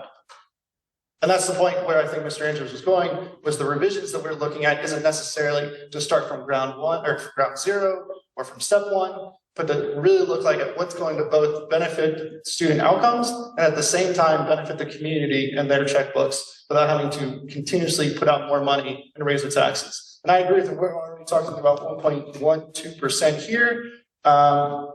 Mr. Friends, can you remind me what the tax index rate was that we agreed on? For moving forward. Act one index, The Act one index is 5%. 5%. Okay, so if we look at all the incremental, just 1.2% for the next 4 years, we look at just this 0.27, we start adding them all up, what are we gonna get to? Do we have those numbers? But we are below 5% in projections that we've been working through at this point with the 0.28. Once again, we still have to work through the teachers agreement, 1% for the CTC. And you know, those are the estimates that are there. I would have to also note, I'm kind of lost in some of these information because the competition gym has an estimate of 9.1 million. So that would be additional cost on top of what we're talking about now, plus anything that would be above it for. So I think to estimate that that's going to have a savings is a bit perplexing. That we'd be adding a little over, at least for the gym, $9.1 million that the administration is not recommending. In theory, you noted it could be there, but that would be additional cost on top of 53 million that we've already shared. At least one member noting that they're not don't have an appetite for borrowing. And so I'm having a little bit of trouble following some of these instances. Right. Just a quick correction, our Act one index is 4.5%. Thank you.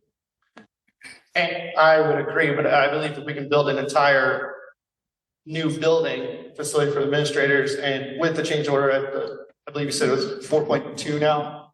Let's just say 4 million, just for the sake of it. If they can find to build a whole building at 4 million, I'm sure that we can find a way to not build a competitive gym and yet still meet the requirements for the administrative building for your staff on the ground, less than 9 million. I'm not suggesting that we spend 9 million or attitude, or that we need the whole entire 25,000 square feet. What I'm implying is that we do have the opportunity, and it was discovered. And to Mr. Andrews' point, we need to explore all options that are on the table. Again, there is a sinkhole that opened up. These are things that we have to pay for. These are real concerns. And we did have some individuals from the public that did address that they would feel that they would like to have the administrators on the campus. And we don't have any students that are displaced, with 2 classrooms being used right now by the staff. So we do have the opportunity right now to make changes or revisions that can still save the taxpayers and the community dollars and still meet the intent of both your staff and the intent of conducting some of this other work that needs to be done within the high school. And we haven't even started talking about Lakewood, we haven't started talking about North Side.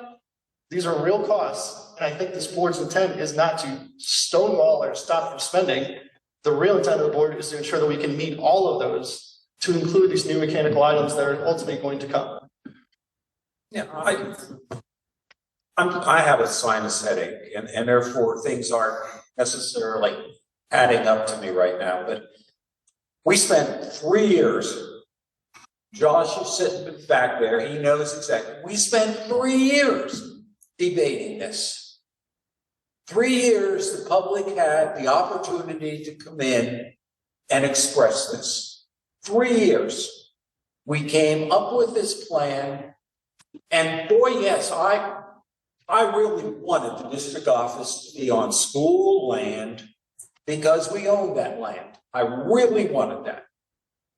And it was shown to us, if you came to the meetings, if you came to the work sessions, if you paid attention to what was going on, it was going to be less expensive to have Weavers do it independently than putting it on school land. Now, if you want to take another 2 years to debate this, and another 2 years to have the costs come up, fine. If you're talking about stewardship, This was the most effective, most efficient. And Josh, when we have public comment, I hope you come up and tell them, because you know better than I do. Okay, thank you. Well, I'd just like to add, I hear the point about the perspective of cost of the building, the way it was done versus an alternative projection that was shown to you. However, that's not the only scenario that could have worked. And I have a feeling that projection didn't include the perpetual costs that off-site building now creates. So now we have an additional custodial staff, security, maintenance, all inside and outside, all of these additional yearly costs forever with this new building. So I believe it's not showing the full cost of a building if we just say, what's it going to cost us to build it here versus build it here, when we're not comparing apples to apples. If that building is built onto the high school and in some way incorporated into the projects that are already going to be done at the high school, we will save money. I was a builder and a contractor for 25 years before I was a teacher.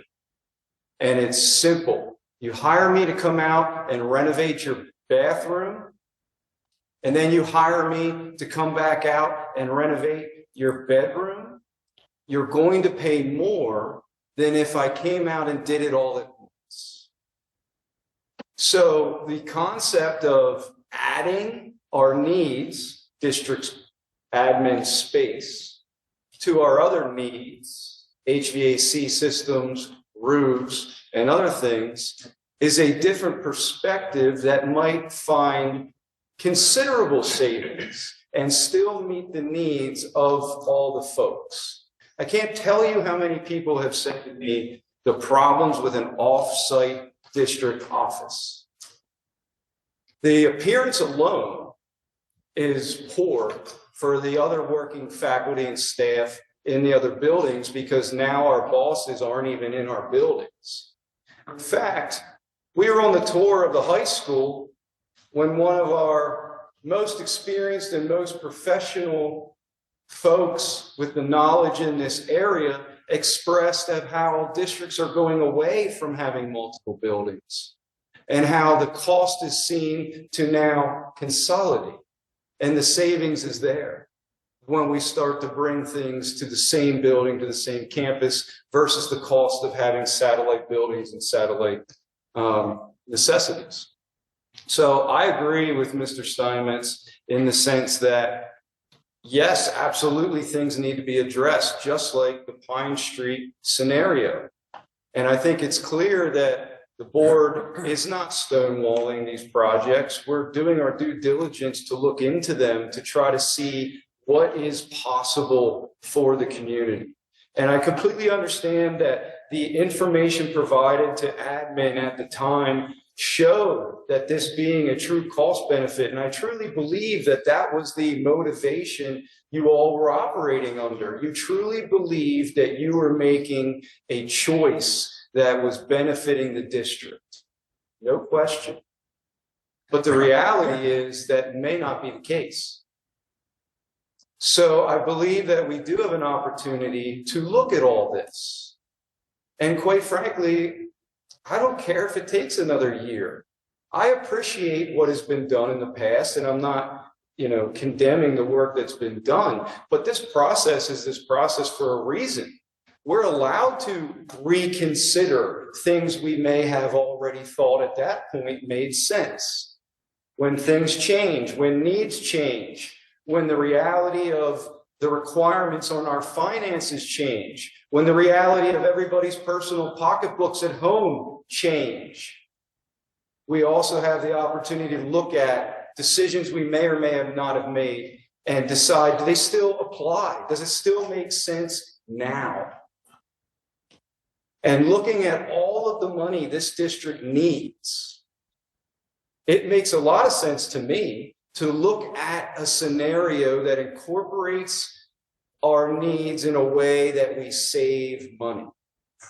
And adding an additional building off campus might save some money potentially in the construction of that building, but until you figure in all the true costs, you can't really even compare them. Ms. Haldeman, I just have a question. With Mr. Weaver's contract, is there anything in his contract that shows for him to stay within budget? Just curious. There were defined contingencies in the contract that if they were to arise, would allow him to come back and provide the change order, which was what we approved back in October, I guess. I don't believe that there are those left in terms of those contingencies as permits have been provided, the work has been started on the site.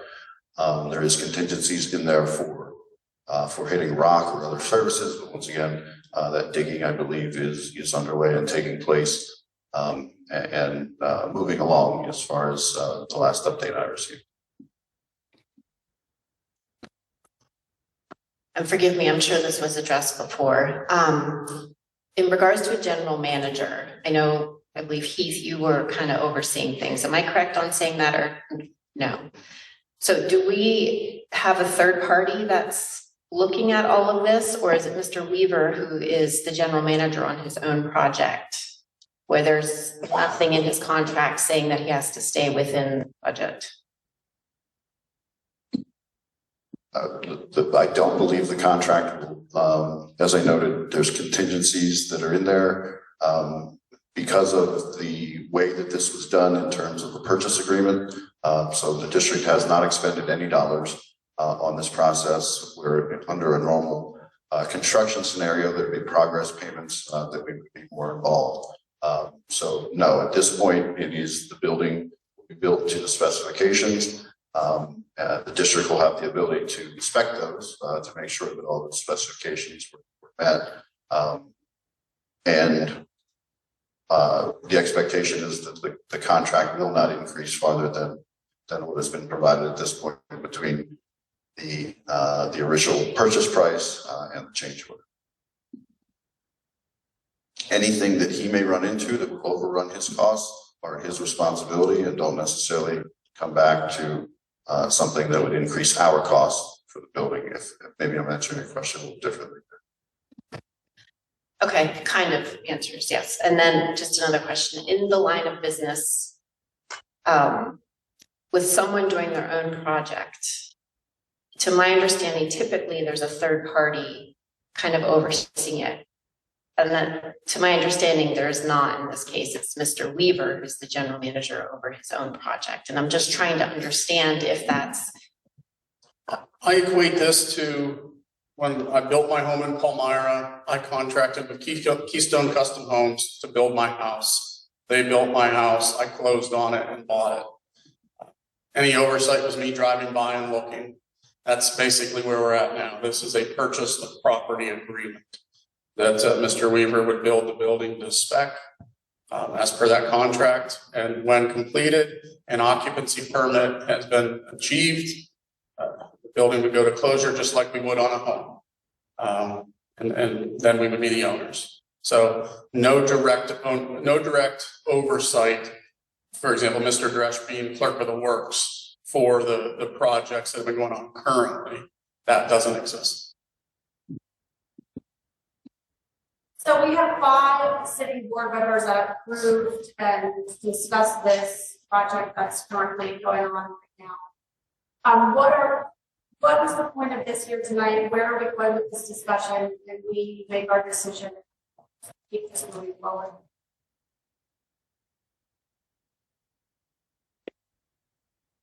Mr. President.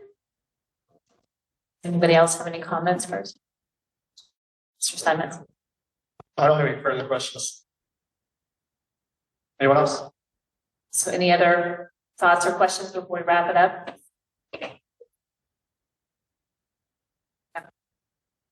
Thank you for that admonition. I appreciate it. All right, moving on. Sponsorship, PA Central Federal Credit Union. So this is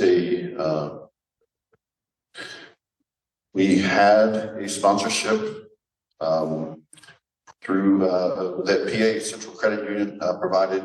That sponsorship expired in 2025. And so we've been working together to come up. PA Central Credit Union noted a desire to not only continue the sponsorship they have provided, which was provided initially for the turf field, well, not even the turf field. The sponsorship was originally for irrigation systems at the sports complex.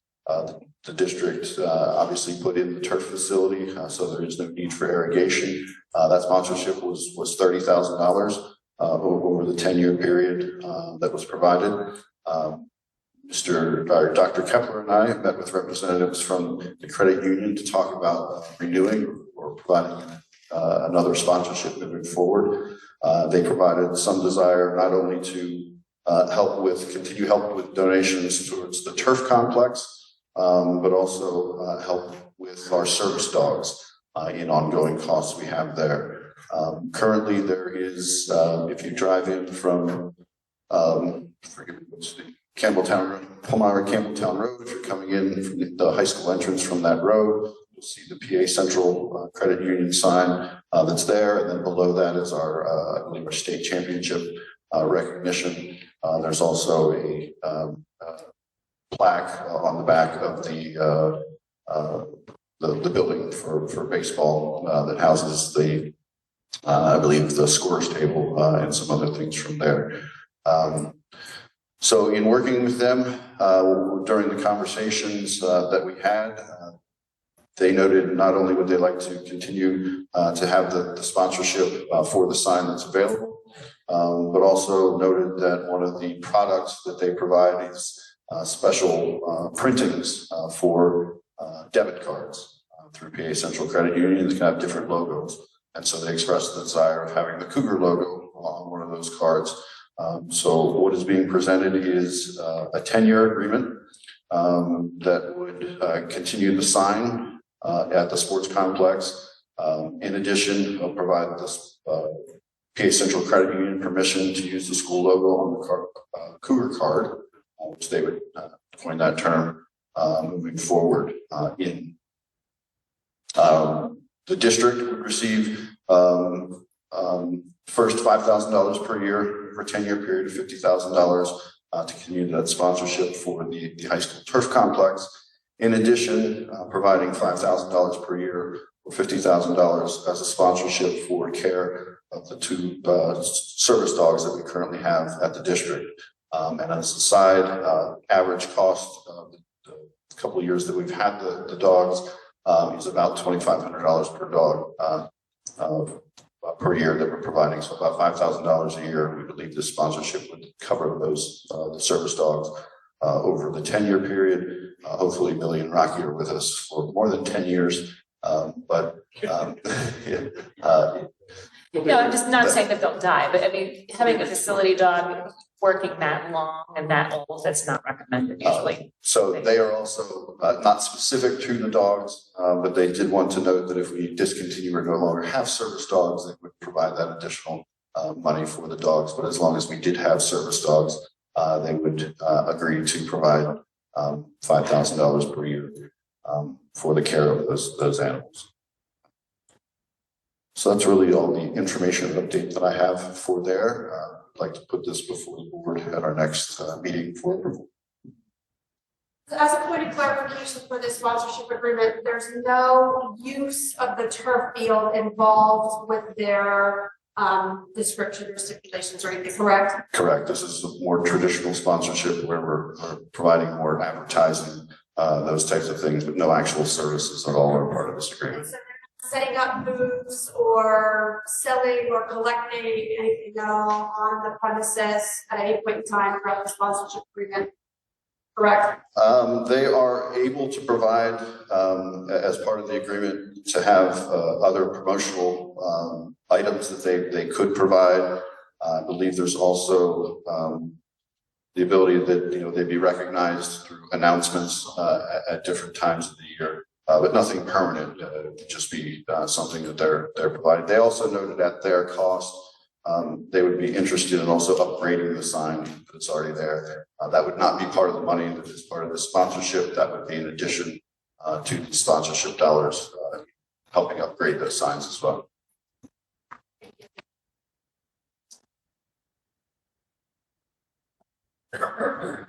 Any other comments? All right, moving on. Long-term rental agreement for Future Stars Travel Baseball. This is an item that was in place prior to my joining the district, and it was originally noted, is noted as a sponsorship agreement. I'm not quite sure I would agree with that. Future Stars had an agreement with the district over the prior 5 years, so it expires in March of 2026, and essentially they were providing a donation in the prior agreement of approximately $17,500 per year.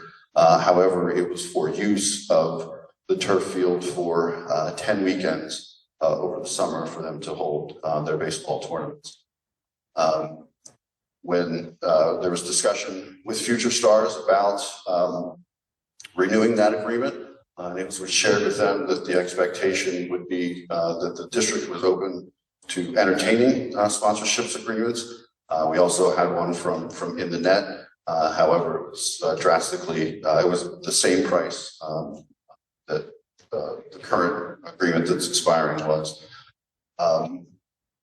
Future Stars came forward with various proposals, and one of the things I shared with them was based on some of the adjustments we've made to our policy and how we charge for services, that it wouldn't, I don't believe it behooves the district to enter into a long-term sponsorship agreement that would be at a discounted rate than providing those other services. I believe that a two-pronged approach, turf field lasts as long as you don't use it. And one of the things that our fields are used almost every weekend over the summer, and part of that's because of the agreement that we have, that we don't have the ability to turn those away. I don't believe there would be a cost or a record reduction in our revenue by renting the facility on a first come, first served basis, essentially how we would move forward with it, renting it as needed, but paying the full charges for each weekend the facility would be used. So pulled together an estimate. It was originally 10 weekends that they wanted to, they brought that back down to, I believe 9 from that standpoint. I'm sorry, it was 12 weekends, brought down to 9. Average of about 8 hours per day that they would be using the facility. 8 hours, they proposed that they would be there 8 hours on a Saturday and 6 hours on a Sunday.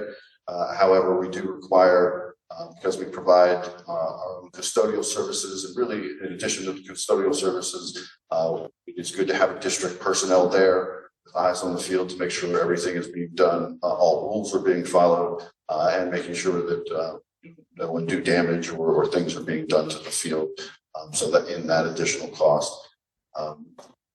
Over the 9 weekends or 18 days, if we were to rent out in Singularity, the district would charge about $35,200.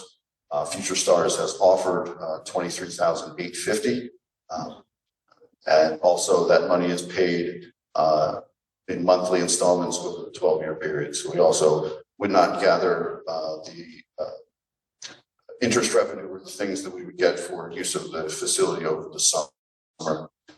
So recommending not to approve this long-term rental, first and foremost, because of the discount that would be offered, We've had presentations by our own basketball associations asking for reductions in costs, and thankful to the board to sticking to policy that was provided there to not provide that. So it doesn't make sense to then offer discounts to an outside third party, as well as the use of the field, being able to really control a lot better on our end. Times that we're comfortable it being used, times that we're not being comfortable with being used. I was actually contacted yesterday by a coach of Penn State Harrisburg baseball team in need of a field. I didn't feel comfortable, providing that rental with such short notice. We'd have trouble getting staff on board, but also our team starts using it on Monday.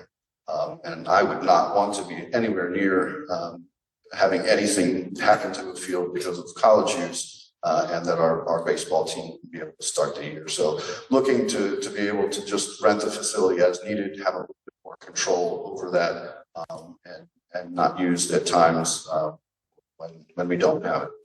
We've had extensive, and I think it's just for use. I don't think it's for misuse. But the last couple of years, we've had to replace patches on the mound because of it being torn. I think a lot of that has to do with the larger kids you have, just the torque and everything that goes into pitching. I think it's just the nature of having a turf mound and what goes into that. So the less we use that, hopefully, the less we have to repair it in the future. And once again, just making sure it's useful and available to our baseball team, which is the main reason that it's there. In addition to field hockey, some of the rentals spill into the field hockey season, and it is cumbersome to change the field from a field hockey field to a baseball field back. And so we would like to rent it less as a baseball field once we enter field hockey season.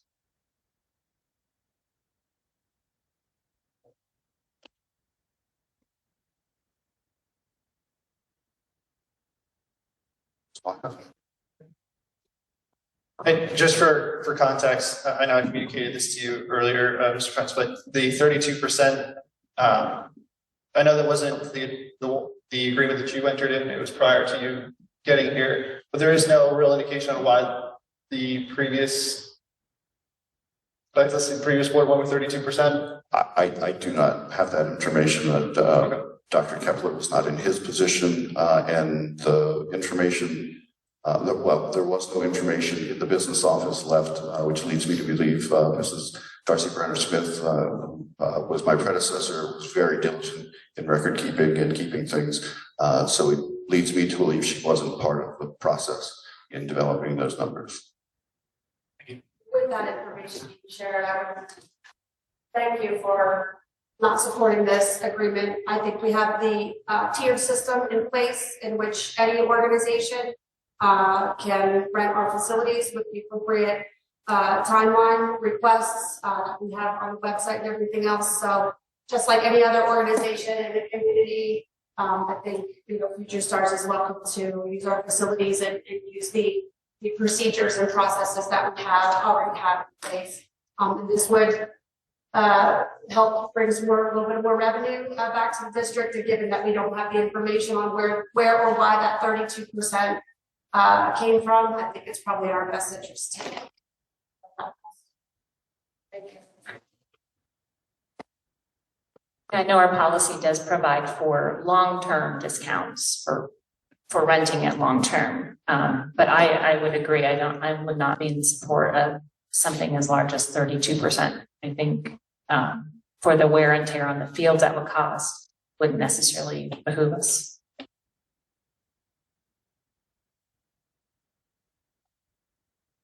All right, moving on, public comment.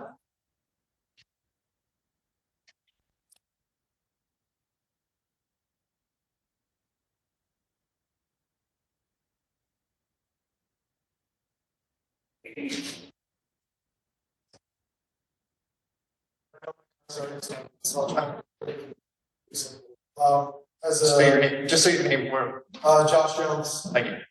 So as a fellow contractor, you would know canceling any contract requires a cancellation fee. I'm going to tell you, if it's 4.2, your cancellation fee is probably around $2 million. They already bought the building, it's sitting there, so that's not very fiscally responsible. Putting the building on this thing would actually add cost because building over there, which I strongly told them not to do, make it a small building so you don't have to put fire sprinklers in it. Build it on this property, you have to have fire sprinklers. I don't know if the high school has enough square footage for this code, so MPA might require an additional system there. Again, don't quote me on that. I don't remember the square footage of each system, but you are limited to square footage for sprinkler systems.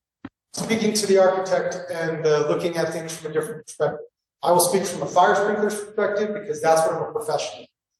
Every one of these sprinklers, every 20 years, has to be pulled out 1%, no less than 4, tested, replacing it with a new sprinkler. At that point, if any one of them fails, you have to replace every single sprinkler. So that's why you hire architects. You should know that as a contractor. You should know that the other part is when you build as a contractor, I'm almost positive you didn't do a lot of prevailing wage. That is a huge, huge factor. I'm not a fan of it, just so it's clear. Right? I think prevailing wage is what hampers all districts. Because I can guarantee you that the wage my people work at is not the wage that a prevailing wage gets. A prevailing wage sprinkler fitter makes $100 an hour fringe and benefits. That is not what the normal guy doing sprinklers makes. So that's the problem. We did look at all those costs. We did look at all those things. The other part that you have to look at is when you add footprint to the school, to the high school, you take it away from any potential for the rest of its life to add on. So by adding the footprint here, which believe me, whether you think we looked at it or not, we really did, you would limit any future building beyond. Listen, you got nothing but problems out there. Your whole wing that you want to add on the second floor is an underground propane tank. You'd have to relocate that if you add on the other side of it. I agree with you. Listen, if you really want to be smart about it, right, get rid of the sports program. You want to talk cuts, get rid of the sports program.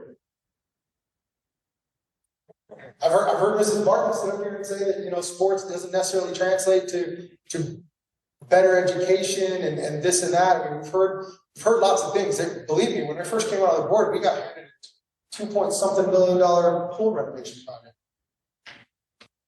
Mr. Cobalt floated the idea, why don't we just bulldoze it in and fill it in? We can use that footprint for something else. You want to know the backlash he got for that? I'm with you. I'm totally with you. Everybody would love to save finances. But the reality is we have buildings, and just so we're clear, I'm sure my 5 minutes is almost up. The notion that having a district office on the building is completely debunked when you have multiple locations. One, the legal would be able to say, well, our bosses aren't here. Northside would be able to say, well, our bosses aren't here. The middle school would be able to say, our bosses aren't here. So that's a debunked theory. I mean, if you want to say, well, it's got to be on the same property, it's got to be whatever. Yeah, go to the plan that I proposed with Dr. Tucker that got shot down like you would believe. I said, look, let's buy the lots next to the high school.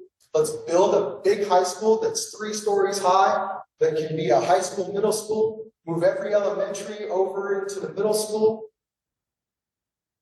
Ta-da, two facilities. I'm with you on all of it. But the whole idea that, let's stop, let's pause, let's do whatever, I'm with you, but at what point do you stop? Mechanical systems have to be upgraded to 25 years. That's not a architect thing. That's just flat out mechanical. One last question is the maintenance plan that you guys talked about that was included. Was it included in the price, or is that an additional price? 30 seconds. Yeah. I just would hopefully provide that information if there's more on that. Maintenance plan was included in the price. Okay. So that'll be an annual ongoing cost after. No, they gave it to us as part of the proposal. For the It's life not of a it? non- Yes. Okay. I'll look at that in the contract. Thank you.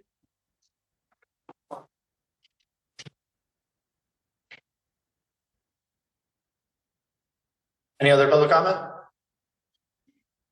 Mr. Clee. Please state your name.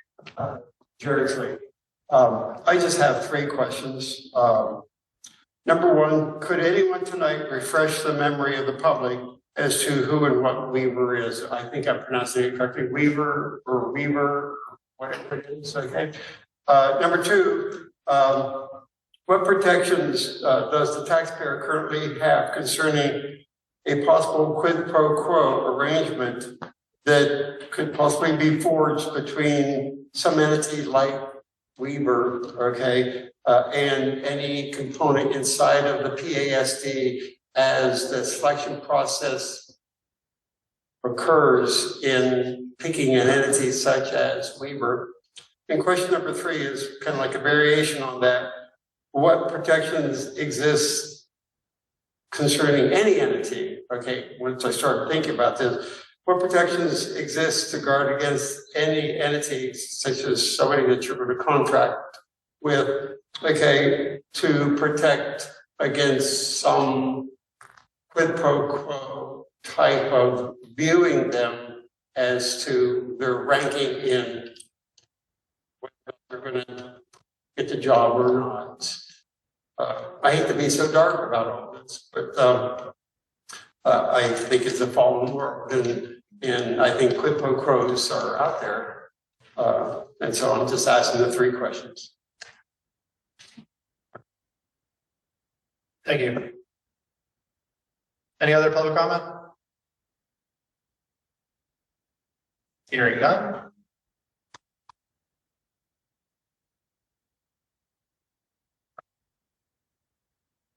Next, we'll have Staffing and Administration Committee. Ms. Gilligan. Okay, the first thing on board is the LCCT Articles of Agreements. So ultimately, as Mr. Andrew mentioned earlier, as your JOC rep, he at some point here, potentially in March, at the earliest, he may need to cast a vote on behalf of this board relative to the Articles of Agreement. As we talked about, we currently pay debt at the CTC based on average daily membership. We're over 20% of that cost. There is discussion among the 6 sending school districts of, is there a need to look at that and revisit that? Other options that have been discussed are going to a STEB, state tax equalization model, which would reduce us from 20.452% of the cost to 19.37, or what I think is gaining some traction as a middle road is a 50-50 blend formula of ADM and STEB, which would we would reduce to 19.91%. So in either way, a change fiscally benefits us. But as Mr. Andrews said, and I echoed a couple weeks ago, our change is minimal compared to other county school districts. Our recommendation to this board is to kind of allow the process to occur, if you give direction to Mr. Andrew to vote accordingly with where the other county school districts are headed, as in either case, both would benefit the school district here in Palmyra, but without agreement, the letters of agreement would remain ADM, and we would see if there's a project. It's clear to see where there are districts that have greater fluctuations with a change. There are quote unquote winners and losers. So again, our recommendation to you is the board would be to tell Mr. Andrew that, if districts are going towards STEP, great, that's our greatest savings. If they're going towards the 50-50, and you're comfortable as a board with that, then give him that direction that you would support that as well. If I may, Dr. Kepler, just to give you some information that I gleaned from the last meeting, it doesn't seem like we're going to be the deciding vote in any of these decisions moving forward. So whether the board would like me to vote along with the majority if they make a decision, or whether we want to have our own perspective is kind of what I would need to understand from everybody as far as where we head with this. It seems like some of the other districts who have a lot more at stake with the outcome are going to be the make or break it votes. Does the decision have to be unanimous? I mean, you got the entities, what if one district says no? As far as I understand, Dr. Kepler, you probably know better, but to change the articles, it has to be unanimous. Is that right? I'll take it to the next one. What I know needs to be unanimous is any borrowing would need to be approved in a unanimous fashion. So let's just even take backtrack. If the articles could be changed just by a majority, great. Then you bring a borrowing for a renovation and it fails, you don't have a project. So they're, to a degree, they're tied hand in hand. I'm pretty sure the articles have to be unanimous to approve. So. Sorry. Having spent my life in Lebanon County, I don't know if you can get everybody. The problem. It needs to be done, but I can see one district holding this up. Yeah, okay. That's the concern that was voiced at the meeting as well, yes.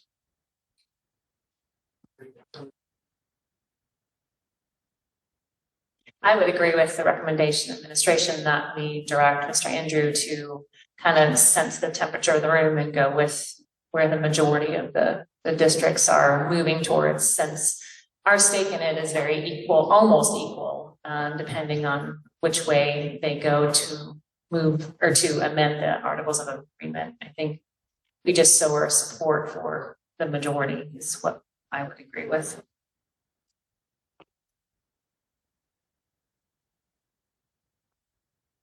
Sounds good. Okay. There's your direction. All right, the next item is board policy, first reading of policy 223, use of bicycles and motor vehicles. Following last board meeting and working with agenda with Mrs. Martin, followed up with public comment. In a couple points of clarification, this policy is a 200 level policy, so it only speaks to students. There is not a policy that governs staff, faculty, visitor parking. Those are procedural items. In this case, the policy did not speak to, current policy does not speak to any fee for student parking. That is in the handbook that's been approved annually by the board. How it got that way predates me, I have no idea. One of the thoughts, one of the comments made was looking at policy and have policy speak to that. My recommendation would not be to put a specific fee in a policy. That the board would have to change policy, which is a 2-month process, but have policy speak to student handbook, which the board approves annually in one motion and can adjust that more readily. So that is the recommendation and the language that basically I brought forward for you tonight. The permitting students currently, we have a process where they permit, they can register, are encouraged to register more than one vehicle. They only have to pay for one parking fee. It's a registered vehicles, drive a different one next week, they move the tag, and they have that ability. So there's 2 ways. We have a form in our administrative regulations. In a modern era, it's never used. They do it through an online process and submit that way. So that is what I brought forward for you tonight, simply a statement in policy that would direct this board that you could approve annually through the student handbook any changes to that fee. The board wishes to discuss that fee tonight for future, or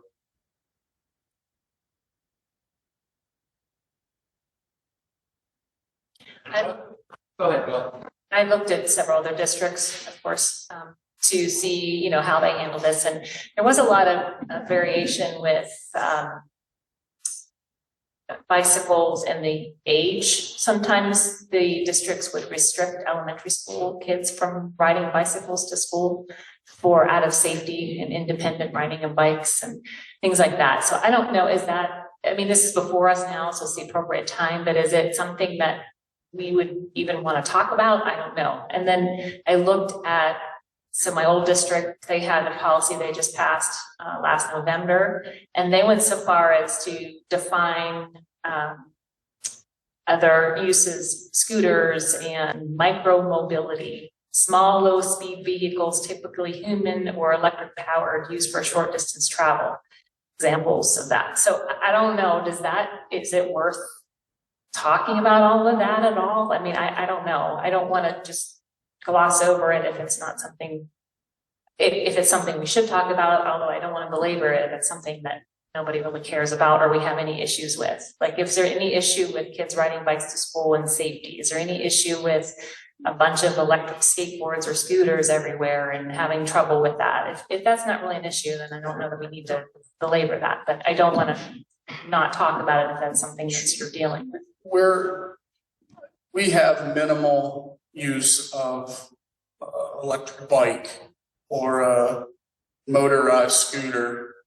Scooter's not even the right word. What do they have now? Motorized e-scooters and e-bikes. E-scooters, e-bikes. It's rare.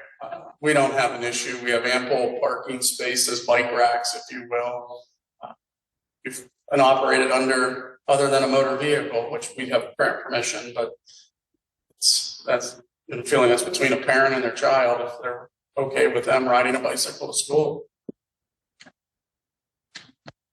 I think you raise a good point that we should align what's in the policy here, reference name, and then changes occur for that.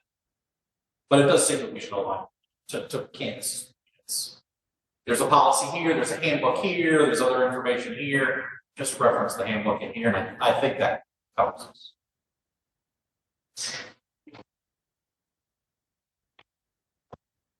I just want to make sure I understood correctly, Dr. Kepler. The students are required to have permits in their vehicles, but did you say that the faculty at this time are not required to have permits in their vehicles? I know not for a fee, but they don't have anything indicating. No, we do. All permanent employees do. So all regular employees. Substitutes, we do not give a parking permit to. One of our concerns is the management of that and the potential of causing less of a safety or more of a safety issue. In that with a regular employee who has keys, an ID, a fob, a computer, an iPad, when they leave employment, there's a system.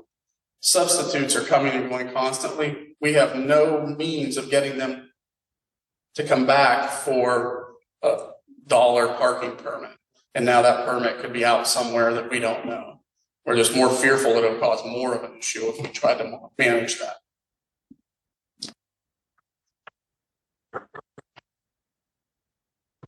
So when would the next, remind me, that approval of the handbook be? So I think that would be more of appropriate time to talk about a different permit fee than now, since it's not going to be in policy, and plus it's 10 p.m. So when would that come around again? I forget. If I recall, we went over this in the deadline for principals to have that to central office, and they come before the board each June. Okay, so in the next few months, we could think about that and possibly adjust the permit fee if we had an appetite for that or not. Correct. Okay, so I would recommend we do that. Okay. Yeah, I would recommend that the principals come back with their recommendation rather than us come up with a fee. Right, I would agree. You just approve it or just. We can do that. But I'm hearing to move this for a motion as a first reading with that added language about the handbook. Sounds good. Yes. Okey-dokey. And the last thing is public comment. Anyone want to speak? Mr. Jones is coming up again. We missed you. I just wanted to say, again, Mr. Josh Jones, again, I'm more than willing to sit down with any one of you to please understand your thing. Here's the only request I have is let's please understand that we live in a society that we have to contribute to make it a civilized society. There are people of us that will pay more than other people. But that doesn't mean that the people that can't afford some things or that we're worried about shouldn't still have to pay something. It's already been taken care of. I said it at the last meeting that I was here that unfortunately you two gentlemen weren't here. I went through my taxes. Over the last 5 years, they've gone up $800 total. Now that includes the Lebanon County tax that they did a big increase a few years ago. $800 more over 5 years to have the infrastructure that we have, to have the things that we have, I think is well worthwhile. Now bear in mind, we don't do a flat tax system. When you raise taxes, it doesn't the same for everybody. It's based on the house they bought. It's based on the property they have. Mr. Guy's taxes are different than my taxes. Mr. Andrews, your taxes are different than mine because you chose a house that I didn't choose, or I chose a house that you didn't choose.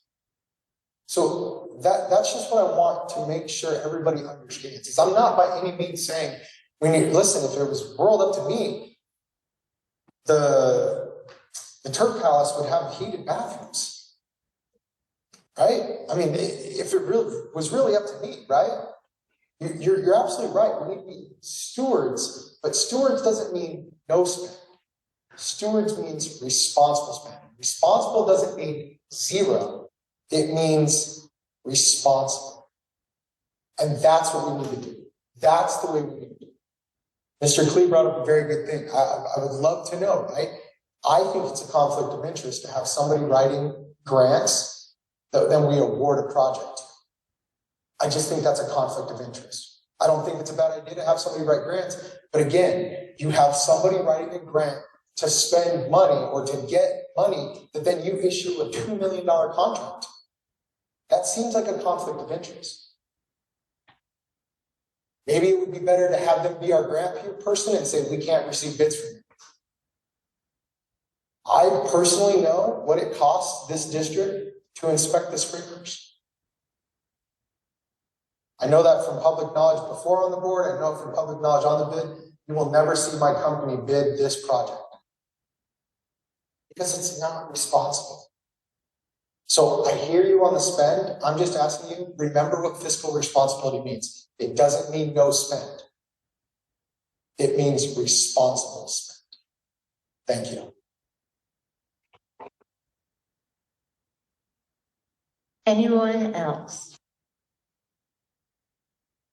Okay, Mrs. Martin. All right, now I have an announcement of our executive session. The board will now meet in executive session to discuss the terms and conditions of the employment of current district employees, to discuss confidential student matters protected by FERPA, to discuss contract negotiations, and for the receipt of information and consultation with counsel. Thank you.